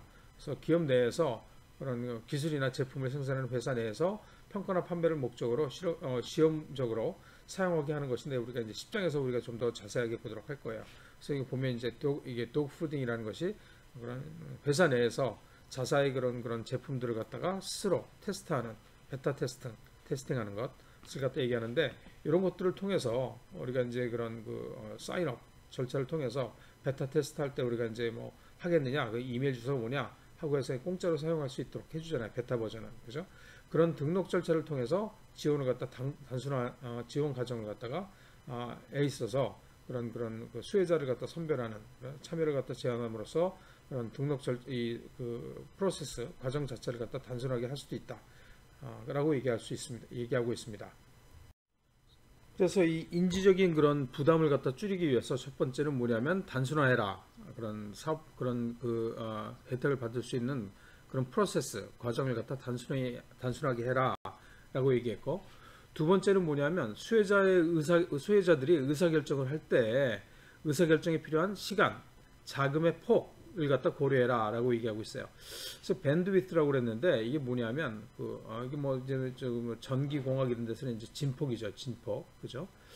주파수 뭐 이런 건데 이게 이제 그 멘탈 밴드위드라는 것도 있습니다. 이건 뭐냐면 정신적인 대역 폭인데 생각할 수 있는 폭이란 얘기예요. 이게 여러분도 그런 얘기 들어봤을 거예요. 뭐 사람은 지갑이 두둑해야 된다. 곳간이 두둑해야 된다. 라고 얘기하고 있잖아요. 거기에 따라서 사람들이 내가 얼마나 여유가 있는지에 따라서 인지적 자원이 얼마나 있느냐에 따라서 뭐예요? 이게 생각하는 폭이 달라진다고 우리가 봤었죠. 그죠? 그래서 멘탈 밴드위드라는 게 바로 그런 얘기입니다. 그래서 이걸 갖다 고려해야 된다는 얘기예요. 그래서 정책을 갖다 이제 빈곤을 갖다 경감하기 위해서 인지적인 그런 부담을 갖다 줄여줘야 되는데 정책 개입을 할 때 그때 이제 이 타이밍, 그죠? 개입 시점이 중요하다고 얘기하고 있습니다. 그래서 이제 밑에 나와 있는 이런 그 스트레스가 발생하면 미래보다는 사람들이 현재 사안의 해결에 급급해서 잘못된 결정을 하게 되거든요. 그래서 언제 그러면 이런 스트레스가 발생을 하느냐? 첫 번째, 1년에 한 번 소득이 생기는 그런 농업 생산자, 그죠? 예를 들어서 인도 같은 경우에 사탕수수 농민은 수확 바로 전에 자녀를 진학시킬 것인지 아닌가를 갖다 결정해야 되는 경우에 대부분 복잡하니까 학교 가지 마라고 진학을 갖다 포기시킨다는 거예요. 그래서 이런 경우도 있고, 두 번째는 뭐 축제 또는 명절 기간이 되면 사람들이 거기에 이제 매몰이 돼가지고 의사결정을 제대로 못한다는 거예요. 그래서 사회적 의무감 때문에 현금을 지출, 누구를 축의금이라든지 아니면 돈을 갖다 꿔줘야 한다든지 이런 필요한 시기가 되면 사람들이 이제 거기에 정신이 팔려서 사업에 참여하지 않을 가능성이 있다는 거예요. 그다음에 세 번째는 뭐냐면 건강 또는 소득이 악화될 때에는 사실은 사람들이 생각을 갖다 제대로 못한다는 거예요. 케냐의 예를 들고 있는데 가뭄이 지속돼서 생산이 급감이 될 것이 예상되면 그러면 당장 쓸 현금이 쓸 수 있는 현금을 갖다가 위해서 이런 고리에 아주 높은 이자율이 있는 그런 대출을 갖다 선택하게 된다는 거예요. 그죠? 그래서 이러한 그런 시기에는 사실은 여러분들이 이 사람들이 이제 스트레스가 발생하기 때문에 판단을 제대로 못 하거든요. 그래서 이제 이런 여기에 대응해서 여러분들이 이제 사업을 갖다 설계해야 된다는 얘기예요. 그래서 이제 여기 보면 여기 그림으로 나와 있죠. 오른쪽에 나와 있는데 이게 사람들이 이제 정책이 할 일을 갖다 보고 있는데 사람들이 이제 여러 가지 생각 여기 이제 색깔로 지금 나타나 있는데 뭐 빨간색 색깔도 있고 파란색 색깔도 있는데 이렇게 복잡하게 되면 사람들이 판단을 제대로 못 한다는 거예요. 그래서 이걸 갖다 이제 분리를 시켜야 되는데 분리하는 방법이 뭐예요? 결정하는 시기를 갖다 다르게 하는 거예요. 일단 얘는 접어두는 거예요. 파란색은. 그죠? 그래서 먼저 빨간색을 생각하도록 하고 나중에 뭐 여기서는 지금 한 2주 후에 파란 걸 갖다 생각할 수 있도록 분리를 갖다 시켜주는 거예요. 즉 뭐냐면 결정 시기를 갖다 변경하게 해서 두 개를 갖다 나눠서 따로따로 결정하게 할 수 있도록 해준다는 거예요. 즉 시기를 옮겨서 한 가지 생각만 하도록 하는, 즉 색깔을 갖다 분리하는 그런 방법이 있고, 그죠? 그래서 밑에 나와 있죠. 의사 결정에 필요한 여유 시간, 또 자금은 특정 시기, 뭐 축제 기간, 아까 지금 왼쪽에 나타나 있는 출산 시기 등에 특히 모자랄 수가 있기 때문에 자녀 진학 또는 출산을 위한 병원 방문과 같은 주요 의사 결정은 이러한 시기를 피하여 나중에 이루어지도록 아니면 전에 이루어지도록 유도를 해야 된다라는 얘기예요. 두 번째 이제 방법은 뭐냐면 이런 인지적인 그런 부담을 갖다 줄이는 두 번째 방법은 뭐냐면 의사결정에 도움을 갖다 주는 방법이에요. 즉 뭐냐면 정책 도움을 통해서 빈 부분에 새로운 색깔을 갖다 추가시킬 수 있는 그런 방법이 있다는 거예요. 즉 뭐냐면 건강보험 선택 또는 지원대학 선택과 같은 결정들은 시기에 관계없이, 시간에 관계없이, 이거는 시간으로 이제 분리시키는 거잖아요. 그거에 관계없이 많은 시간하고 자금을 갖다 필요로 하거든요. 그래서 이런 정책이나 사업은 의사결정이 이루어지는 바로 그 시기에 이러한 결정이 용이하게 이루어지도록 도움을 갖다 주어야 한다라고 얘기하고 있어요. 그래서 다음 슬라이드에서는 우리가 첫 번째하고 두 번째를 갖다 하나씩 우리가 보도록 합시다. 먼저 이 개입 시점, 정책을 갖다 시작하는 그런 시점을 갖다 변경하는 효과는 어떤 것이 있는지 우리 다음 슬라이드에서 보도록 합시다. 인지적인 그런 자원에 이제 부담을 주기 때문에 의사결정할 때 그것 갖다 이제 인지적인 부담을 갖다가 줄이는 방법 첫 번째가 이제 우리가 뭐였냐면 개입 시점을 갖다 변경하는 그런 방법을 갖다가 우리가 소개를 했죠. 그래서 예를 든 게 뭐냐면 콜롬비아의 보고타 도시죠, 수도죠. 여기에서 이제 어떤 사업을 했냐면 중고교 자녀 가정에 대한 그런 조건부 현금 지원을 했대요. 그래서 두 가지 그룹으로 나눠져 있는데 첫 번째 그룹은 자녀 건강 및 등교 조건을 만족하면 2개월에 1회 현금을 갖다 지원하는 그런 그룹이었고, 두 번째 그룹은 그룹 1에 그런 지원액의 그런 3분의 2는 현금으로 지급을 하고 3분의 1은 저축하도록 했대요. 그래서 다음 해에 학생이 등록하는 그런 12월에 그런 저축한 돈을 갖다 한 번에 인출할 수 있도록 저축을 강제로 시키는 거죠. 그렇게 했대요. 그래서 뭐 그룹 2나 둘 다 이제 섞어 있었긴 했지만 그룹 2, 그죠? 쓸 수 있는, 그죠? 돈을 갖다가 등록금 자녀들이 학교에 진학하는 그때 쓸 수 있도록 3분의 1을 갖다 저축한 그룹의 그런 학교 재등록률이 더 높았다고 합니다. 그죠? 두 번째 예는 뭐냐면 케냐의 예인데 그 수학기 몇 달 후에 사용할 비료를 수학기 가장 돈이 많을 때죠. 이때 미리 사놓을 수 있는 기회를 갖다 줬어요. 그죠? 나중에 돈이 떨어져 갈 때 비료를 갖다 사라 한 게 아니라 미리 비료를 갖다가 나중에 쓸 비료를 갖다 미리 사도록 한 거예요. 돈이 제일 많을 때. 그랬더니 비료 사용률이 증가를 했다고 합니다. 7장에서 우리가 다시 볼 거예요. 그래서 이와 같이 정기적으로 이제 일어나는 상황에서는 우리가 개입 시점을 갖다 변경해서 효과를 갖다 증진시킬 수가 있지만 그렇지 않은 경우에, 즉 상대적으로 부정기적으로 일어나지만 많은 의사결정 자원을 갖다 필요로 하는 그런 중요한 의사결정, 예를 들어서 대학을 보낸다든지 건강보험을 갖다 선택한다든지 이런 의사결정, 중요한 의사결정도 있기 때문에 이럴 경우에는 이제 정책이 또는 사업이 의사결정하는데 도움을 주는 것이 필요하게 된다, 그런 얘기입니다. 그래서 다음에서 우리 요걸 갖다가 우리가 두 번째 것을 우리가 보도록 합시다. 정기적으로 일어나지 않지만 의사결정을 하지 않지만 중요한 그런 의사결정의 경우에 있어서 이 정책 또는 사업이 의사결정에 도움을 줘야 되는 그런 경우가 있다고 그랬죠. 두 번째 거였죠. 그래서 이제 그걸 갖다 지금 볼 건데, 이 첫 번째 예는 뭐냐면 미국에서 예전에도 우리가 봤죠. 이 예를 갖다가 대학 입학 시험을 갖다 치르는 학생들이 있는데 이제 대학을 갖다 지원해야 되잖아요. 근데 이제 시험 성적을 갖다 보내는 그런 대학을 선택을 하는 그런 옵션이 있어요. 그래서 이제 1997년 가을 이전에는 3개 대학까지 무료로 이제 선택할 수 있었고, 네 번째 대학부터는 이제 $6를 갖다가 한 개 대학당 지불했어야 된다는 거죠. 그죠? 근데 이제 1997년부터 이전에는 이 가을 이후부터는 그다음 4개 대학까지 이제 무료로 선택할 수 있는 옵션을 갖다 줬대요. 그랬더니 어떤 성과가 있었냐면 4개 대학에 보내는 학생들의 비율이 이전에는 3%밖에 안 됐는데 3개까지 공짜였으니까 대부분이 뭐예요?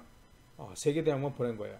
그랬는데 이전에 3%에서 74%, 그러니까 4개까지 무료로 보낼 수 있어 라고 했더니 4개 대학 보내는 그런 사람들의 비율이 74%로 급증을 했대요.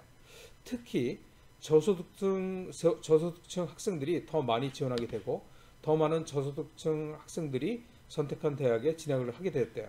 그래서 한 개 대학 추가 지원에 그냥 $6 정도가 더 소요가 되는데 이걸 갖다 보조를 했더니 그런 저소득층 학생들에게 보조한 그런 보조 효과가 어떻게 나타났냐면 $6를 갖다 보조를 해서 사실은 추가적으로 저소득층 학생들이 대학에 진학하여 벌게 되는 기대소득이 만불로 증가를 했다는 거예요. 즉 뭐냐면 $6를 갖다 보조를 해서 $10,000의 그런 보조 효과를 갖다 가져왔다는 거죠. 그죠?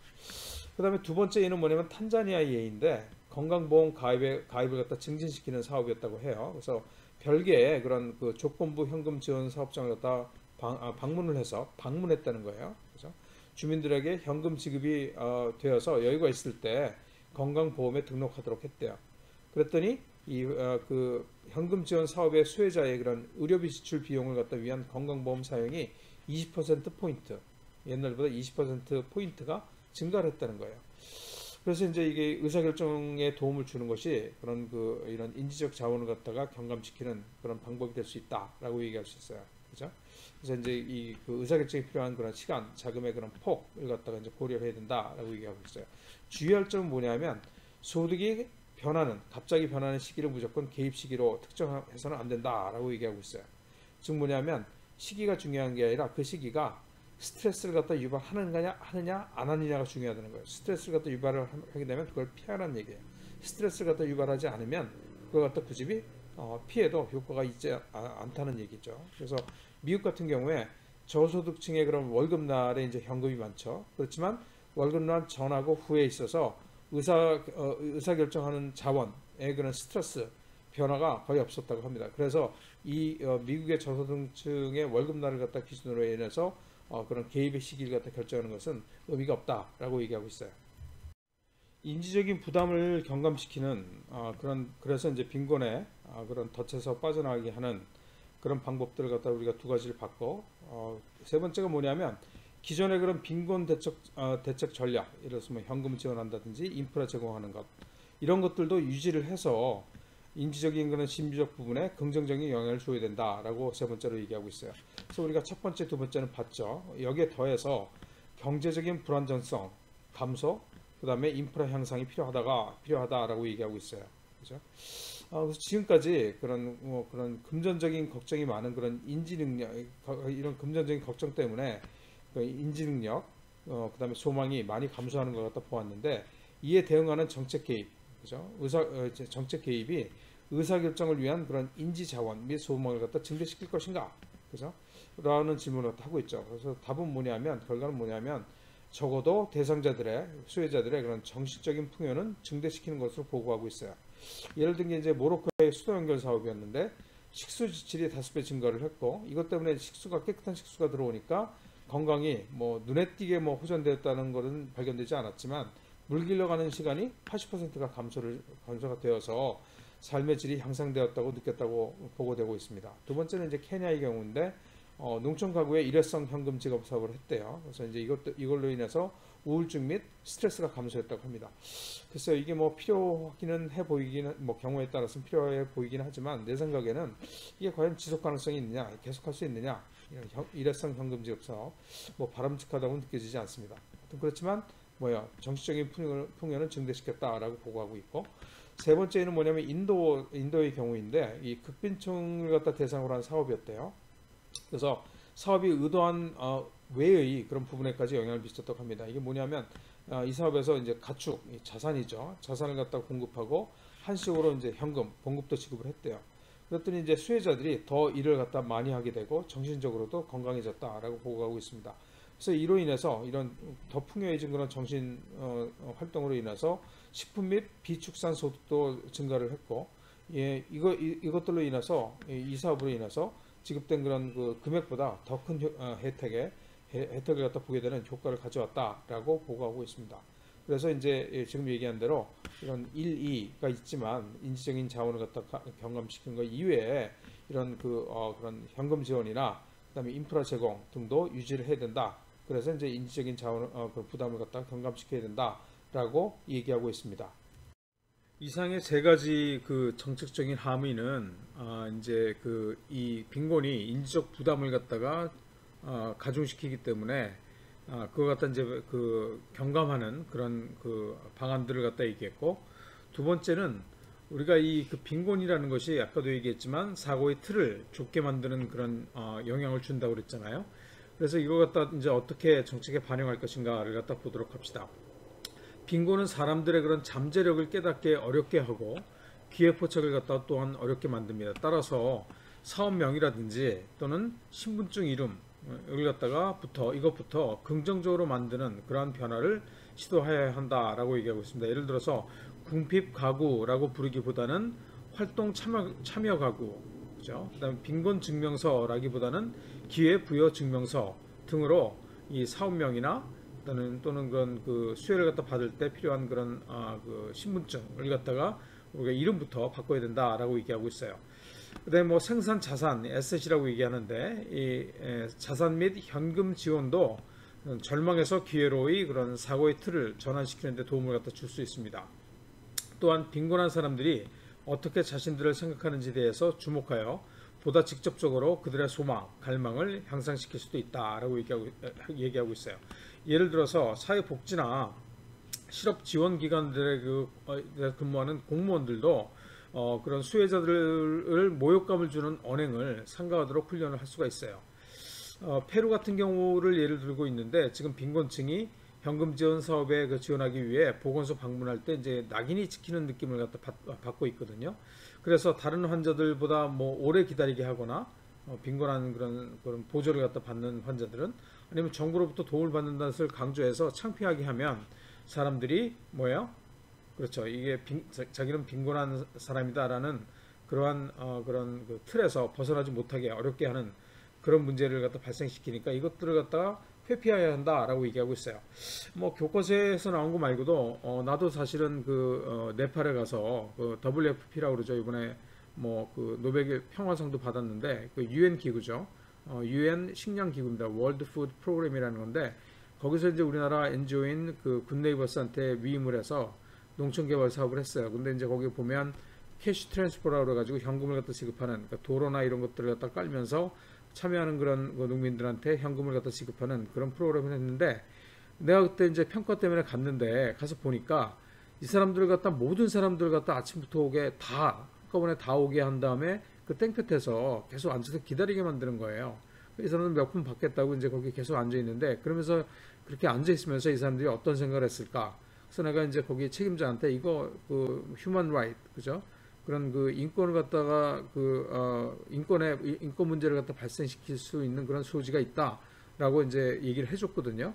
그래서 그렇게 사람들을 갖다가 새벽부터 와가지고 돈 받기 위해서 자기가 일한 정당한 보수임에도 불구하고 그걸 받기 위해서 사람들을 갖다 이렇게 새벽부터 전부 다 모아가지고 한꺼번에 기다리게 하지 말고 자기가 받을 때쯤에서 오게 시차별로 이렇게 오게 하면 그 사람들 덜 기다리게 하고 이러한 빈곤으로 인해서 자기가 창피한 느낌 그죠? 자기가 빈곤한 사람이라는 그런 인식 이것들을 갖다 줄여줄 수가 있거든요. 이런 것들을 갖다 지금 얘기하고 있는 겁니다. 그래서 이러한 소소한 시행 방법의 변화에 대해 빈곤층이 어떻게 반응할지는 사실 뭐 알기가 쉽지는 않죠. 그렇지만 간단한 소규모 실험으로도 효과를 갖다 예측할 수 있다고 해요. 예를 든 게 이제 영국 정부의 그런 사업이었는데 행동 통찰팀이라는 게 있답니다. Behavioral Insight 팀이라는 게 있어가지고 이 한 개의 그런 실업 지원 사업장에서 자신의 가치에 대한 그런 수필을 갖다 작성하게 했대요. 그랬더니 이제 그걸 통해서 자긍심을 갖다 고취한 다음에 시도를 했는데 취업률이 증대를 했다는 거예요.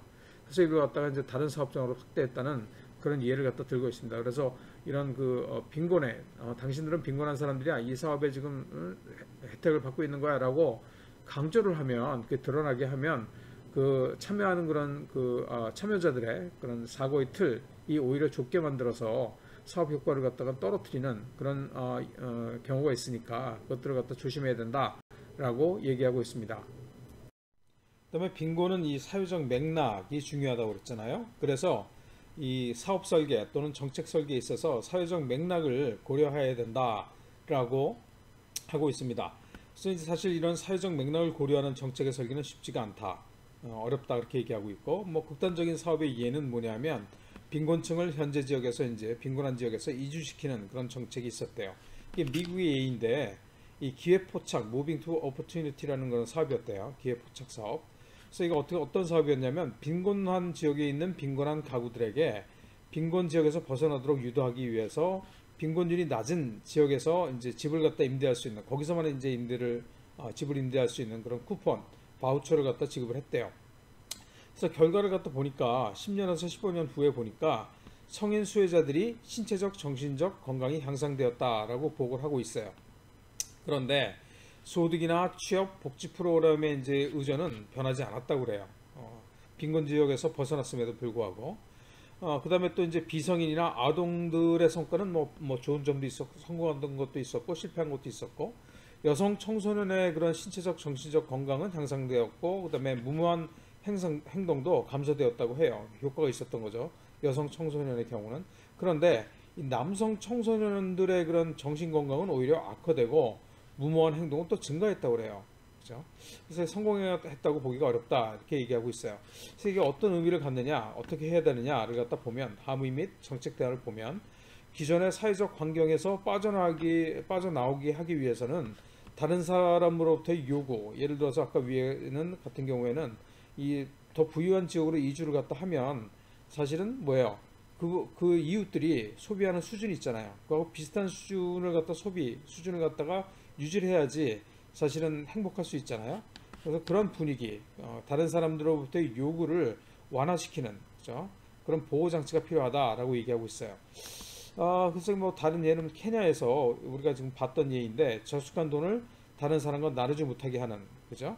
사회적 요구를 갖다가 이제 완화시키거나 막는, 그죠? 그런 장치가 필요하다는 거예요. 그죠? 예를 들어서 우리 이전에 보았던 예금 상자에 그런 그 시건 장치, 자물쇠 장치 같은 거를 갖다 예를 들 수가 있어요. 예금을 특정 목적에만 쓰이게 한다든지 규정한다든지 이게 이제 우리가 7장에 또 예를 보면 설비나 장비, 그러니까 현물로 지급해서 남에게 쉽게 자기가 받은 걸 갖다 넘겨주지 못하게 한다든지 이런 것들을 통해서 우리가 이제 그런 이런 보호 장치, 그죠? 다른 사람들의 요구, 사회적 요구로부터 로부터 이제 보호하는 그런 보호 장치가 필요하다, 세이프가드가 필요하다라고 얘기하고 있어요. 그래서 이러한 그런 방안들이 뭐 작동할 것인지는 실제로 해봐야지 사실을 알 수가 있죠. 특히 이 비공식적으로 도움을 주고받는 그런 사회적 네트워크가 그런 공식적인 신용, 보험과 같은 그런 지원 효과가 먼 미래에 일어나는 그런 공적인 시장을 갖다 대체할 경우에는 더욱 그러하다. 즉 뭐냐면 이렇게 비공식적인 네트워크를 통해서 주고받는 도움을 갖다 서로 주고받는 그런 상황에서는 바로 이런 것들 사회적 맥락을 갖다 더 자세하게 상세하게 고려하여야 한다라고 얘기하고 있습니다. 우리가 지금 본 것처럼 이런 사회적 맥락을 갖다 고려할 때 지금 뭐 그런 사회적 요구로부터를 갖다 완화하는 그런 장치를 마련해야 된다라고 하면서 이런 사회적 네트워크가 부정적인 그런 것 같은 부정적인 그런 영향을 주는 것 같이 얘기를 했는데 사실은 우리가 이제 6장이나 7장에서 보면 이 사회적 네트워크라는 것은 예를 들어서 금융상품, 뭐 작물보험, 뭐 소액금융 등을 갖다 받아들이게 한다든지 소득을 증진하는 그런 사회적 학습 등의 사회적 상호 교류를 증진하는 긍정적인 측면도 있다는 것 같다. 여러분들이 간과하면 안 된다. 그런 측면도 있다. 그러니까 부정적인 측면도 있지만 긍정적인 측면도 있다는 것 같다. 여러분들이 알아야 된다는 거예요. 그래서 뭐 이런 사회적 네트워크가 나쁜 것만은 아니다. 그렇죠? 그래서 여러분들이 사업을 설계할 때 또는 정책을 설계할 때 이런 부정적인 측면도 있지만 긍정적인 측면도 있다는 것도 여러분들이 알고 있어야 된다는 얘기예요.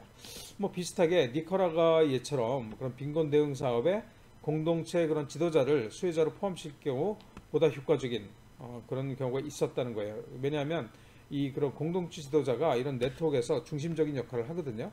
리더 역할을 하기 때문에 이런 그 효과적일 수 있다. 이 지도자를 갖다가 수혜자로 포함시키는 것이. 그래서 수혜자들의 그런 교육 투자 및 뭐 키, 체중 증가와 같은 영향이 향상이 되었다고 해요. 그래서 그런 그 공동체 지도자와 그런 주요 수혜자 간의 사회적 교류가 효과를 갖다 증폭시켰다라고 얘기하고 있어요.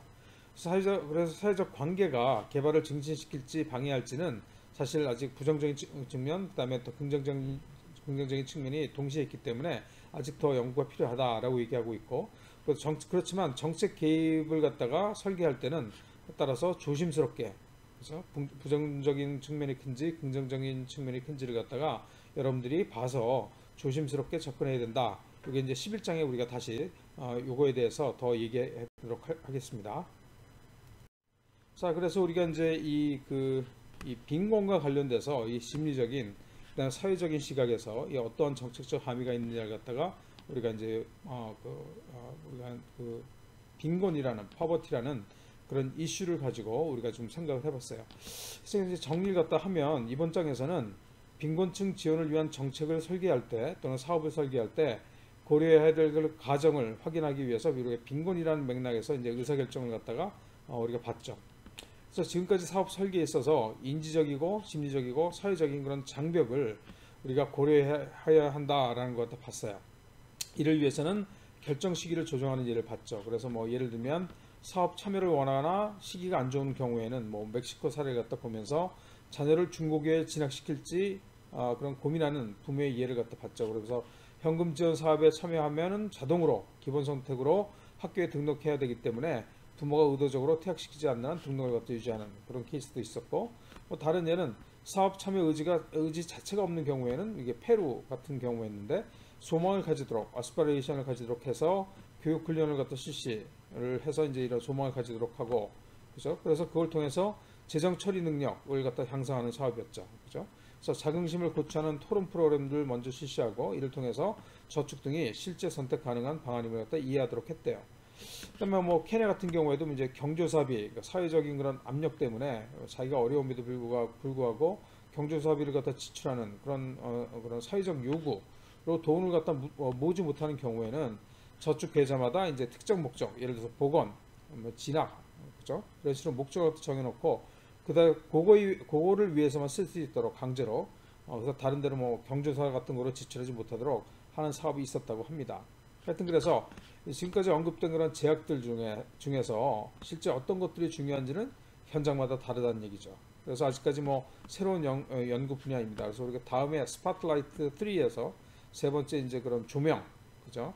각광 뭐 이런 뜻인데 스팟라이트가 그죠? 요거에서 우리가 볼 거예요. 그래서 관련된 증거들도 아직도 좀 미약하다고 합니다. 그래서 잠재력이 있지만 아직까지 문서화가 많이 안 됐대요. 그러니까 모형화가 아직 안 됐다는 얘기죠. 그래서 잠재력은 그렇지만 높기 때문에 실험적 시도가 더 있어야 될 것이다 라고 결론을 맺고 있습니다. 그 다음에 이제 마지막으로 여러분들이 이제 봐야 될 게 뭐냐면 대부분 이런 사업이나 정책을 갖다 설계하는 사람들이 빈곤한 사람들이 아니라 부유한 사람들이죠. 그렇죠. 뭐 원조 사업을 갖다 이제 여러분들이 설계할 때도 마찬가지예요. 그래서 이제 설계하는 사람들이 부유한 사람이기 때문에 이렇게 그 빈곤한 사람들의 그런 생각을 갖다 잘 우리가 파악하지 못하고 있다. 그럴 수 있기 때문에 조심해야 된다. 사업을 설계할 때. 라는 걸 갖다 보여주는 게 바로 이제 스팟라이트. 그죠? 참고인데, 이게 이제 뭐, 강조를 갖다 하는 거죠, 사실은. 그래서 이게 뭐냐면, 우리 행동경작을 지금까지 쭉 보고 있는데, 우리가 지금까지 무관하다고 생각했던 요소들이 사람들의 의사결정에 지대한 영향을 미친다는 것 갖다 이제 깨닫게 해주고 있죠.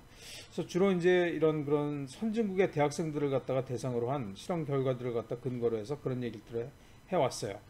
그래서 우리가 이제, 그러면 뭐 전 세계 사람들이 다 똑같으냐? 그렇지 않다는 거죠. 개도국의 빈곤층도 이런 빈곤층은 이런 선진국의 대학생들 하고 다르게 생각할 수 있다는 거예요. 그죠?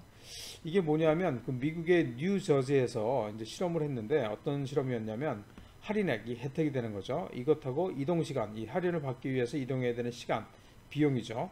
과연 그런 대체 관계를 갖다 실험을 했대요. 그래서 이제 45분을 갖다 이동하면 100불짜리 가전제품을 50불 할인받을 수 있다고 하고 이거 뭐 100불짜리만 있는 게 아니라 뭐 500불짜리, 1000불짜리가 또 있었던 거예요. 그래서 이제 그 세 개의 그런 다른 그런 그 가전제품에 대해서 50불을 갖다 할인해 주겠다고 하는데 이동을 갖다 하겠냐라고 물어본 거예요. 그래서 이걸 갖다가 부자하고 빈곤한 사람들을 갖다 나누어서 두 그룹으로 나누어서 실험을 해봤어요. 그래서 이게 우리가 합리적으로 생각해 보면 50불이라는 그런 할인액은 제품의 가격이 높아질수록 사실 50불이라는 것은 사실 상대적으로 작아지잖아요. 그러니까 이동할 유인이 점점 감소해야 되는 거예요. 그죠? 근데 결과가 재밌게 나왔어요. 그래서 보면 오른쪽에 지금 나와 있는데 지금 위에는 빈곤한 사람들, 밑에는 좀 부유한 사람들에 대해서 두 그룹으로 이제 우리 실험을 했는데 이게 이제 뭐냐면 뭐 100불짜리, 500불짜리, 뭐 1000불짜리 가전제품이고 50불이라는 거는 할인은 다 똑같은 거예요. 위에나 아래나. 그죠? 여기도 마찬가지고 100불에서 50불 뭐 할인해주고 500불에서 50불 할인해주고 1000불에서 50불 할인해주는 거예요. 당연히 이렇게 보면 우리가 이제 합리적으로 생각을 하면 그죠? 100불짜리에서 50불? 야, 반이나 싸게 해주네? 많은 사람들이 이동을 하겠죠. 그죠? 근데 500불에서 50불은 10분의 1밖에 안 되니까 덜 이동을 하고 1000불에서 50불은 더 작아지니까 상대적으로 더 작아지니까 덜 이동하게 된다는 거예요. 그래서 우리가 보통 합리적으로 생각하는 게 이러한 그죠? 비싸지면 비싸질수록 50불이라는 게 가치가 적어지기 때문에 덜 이동하게 된다라는 것 같다 우리가 이제 보통 합리적으로 생각하면 그렇게 이제 행동을 해야 될 거로 생각을 하잖아요. 근데 결과는 재밌게도 이 부유한 층에서는, 미국의 부유층에서는 그렇게 행동을 했대요. 우리가 기대하는 대로. 그죠? 미국 대학생, 뭐 부유한 대학생들 같은 경우에는. 근데 미국에서도 이 빈곤한 사람들은 어떻게 되냐면 100불일 때나 500불일 때나 1000불일 때나 이동하는 비율에 차이가 거의 없어요. 이게 통계적으로 이게 뭐 약간 다르게 나왔지만 통계적으로 무의미한 차이가 무의미하게 100불이나 500불이나 1000불이나 다 비슷하게 이동을 했다는 거예요. 다르게 행동한다는 거죠. 그러니까 부유한 사람들하고 그다음에 빈곤한 사람들이 다르게 행동한다는 것도 알았어요. 그렇죠? 그래서 결과를 보면 첫 번째 결과는 할인의 혜택을 평가할 때 빈곤층과 부유층이 다른 휴리스틱, 정신적 지름길이라고 그랬죠. 휴리스틱을 사용한다는 것 같다 우리가 알 수 있어요. 부유층은 기대한 대로 상대적 차이에 반응을 했고, 여기 지금 나온 것처럼 비싸지면 비싸질수록 50불이라는 그런 가치가 적어지니까 덜 이동하는 그런 걸 보였는데, 빈곤층은 더 많이 이동을 했죠. 그죠? 뭐 보면은 이게 절대적으로 봐도 더 많이 이동을 했고, 여기는 점점 작아지고 있지만 전체적으로 봐도 그 빈곤층이 더 많이 이동을 했고, 부유층보다. 그죠? 그 다음에 가격의 변화에 따라서 이 행동하는 비율이, 여기 이동하는 비율이 차이가 안 났어요. 그죠? 이 두 가지 결과죠. 두 번째 결과죠. 그래서 절대 50불을 절약하는 것은 어차피 같기 때문에 시간 비용이 낮거든요. 이 빈곤한 사람들한테는. 그죠? 그래서 이게 그런 이유 때문에 이 빈곤한 그런 미국에서도 빈곤층의 경우에는 50불을 갖다 할인해 준다는 게 중요하지, 이게 상대적인 크기는 중요하지 않다고 빈곤한 사람들은 느끼는 거예요. 그죠? 그래서 이거 사실 월드뱅크 직원들도 이 보고서에 있는 월드뱅크 직원들도 이 유사한 실험을 했대요. 그래서 뭘 갖고 했냐면 시계 할인을 위해서 그 시계를 갖다 할인해서 구매하는 것을 위해서 이동하는 비율을 봤더니 시계의 값이 150불일 때, 600불일 때, 1250불일 때에 따라서 비쌀수록 월드뱅크 직원들은 덜 이동을 했대요. 왜냐하면 할인액이 상대적으로 작아지니까. 이게 마치 미국의 부유층하고 이 월드뱅크 직원들이 비슷하게, 이게 뭐 월드뱅크 직원들이 이제 여러 나라에 있는 그런 월드뱅크 직원들이겠죠. 또 월드뱅크 직원들은 미국의 부유층하고 비슷하게 행동을 했다는 거예요. 그죠? 자, 그러면 개도국 사람들은 어떻게 행동할까? 다음 슬라이드에서 우리가 보도록 합시다. 그래서 이제 유사한 실험을 갖다 위해서 인도네시아 자카르타, 케냐의 나이로비, 그다음에 페루의 리마에서 같은 이제 유사한 실험을 했대요. 월드뱅크 그 직원들하고 똑같이 그런 시계를 갖다가 이제 사는 비용, 여기서 시계가 아니라 여기 저기 핸드폰이죠. 핸드폰을 갖다 사는 걸 가지고서 행동이 이제 변하는지 갖다 봤는데, 결과는 뭐냐면 개도국 사람들은 미국의 빈곤층하고 비슷하게 행동을 하더라라는 결과가 나왔어요. 인도네시아 자카르타 같은 경우에 이동하는 비를 보면 이게 지금 빈곤층이라든지 중산층이라든지 그 다음에 상위층 모두 비슷하게 비싸진다고 해서 덜 이동하는 게 아니라 비슷하게 이동을 했다는 거예요. 개도국에서는 전부 다 하위권이나 중위권이나 상위권이나 다 비슷하게 이동을 했고, 케냐 나이로비도 보면은 차이가 거의 안 나죠. 그죠? 비싸진다고 그래가지고 덜 이동하는 게 아니라 미국의 빈곤층처럼 비슷비슷하게 절대액이 중요하다는 거죠. 할인의 절대액이 중요하게 생각하는 그런 패턴이 나타났고, 페루 리마에서도 뭐 저소득층이나 중산층이나 상위층은 약간 다르긴 하죠. 그죠? 비슷하게 지금 보면 이게 페루 리마 같은 경우에는 미국의 부유한 층하고 비슷하게 보이는데, 문제가 뭐냐면 중위 두 번째 200리라짜리는 지금 이동을 갖다 왕창 많이 했잖아요. 그래서 이게 상쇄시키는 거예요. 이런 것들을 갖다가. 그래서 결론적으로 얘기하면 인도네시아나 케냐나 페루 같이 이런 개도국에 있어서는 미국의 빈곤층 사람들하고 유사하게 행동하는 것도 발견했대요. 그래서 함의는 뭐냐면 빈곤층은 절대적인 혜택, 할인액에 집중해서 행동을 한다. 부유층은 할인액 50불보다는 상대적 비용에 집중을 해서 행동을 하고 의사결정을 한다는 얘기예요. 그래서 이렇게 다르게 행동하기 때문에 부유한 사람하고 빈곤한 사람들이 부유층에 있는 그런 정책 기반자들, 그죠? 월드뱅크 같은 거기 일하는 사람들 같이 돈이 많은 사람들이 사실 정책이나 사업을 갖다 설계를 하는데, 그럴 때 빈곤층은 자신과 다르게 생각할 수 있다라는 것 갖다가 이 정책 설계하는 사람들이 명심할 필요가 있다라고 하고 있습니다. 자, 수고했습니다.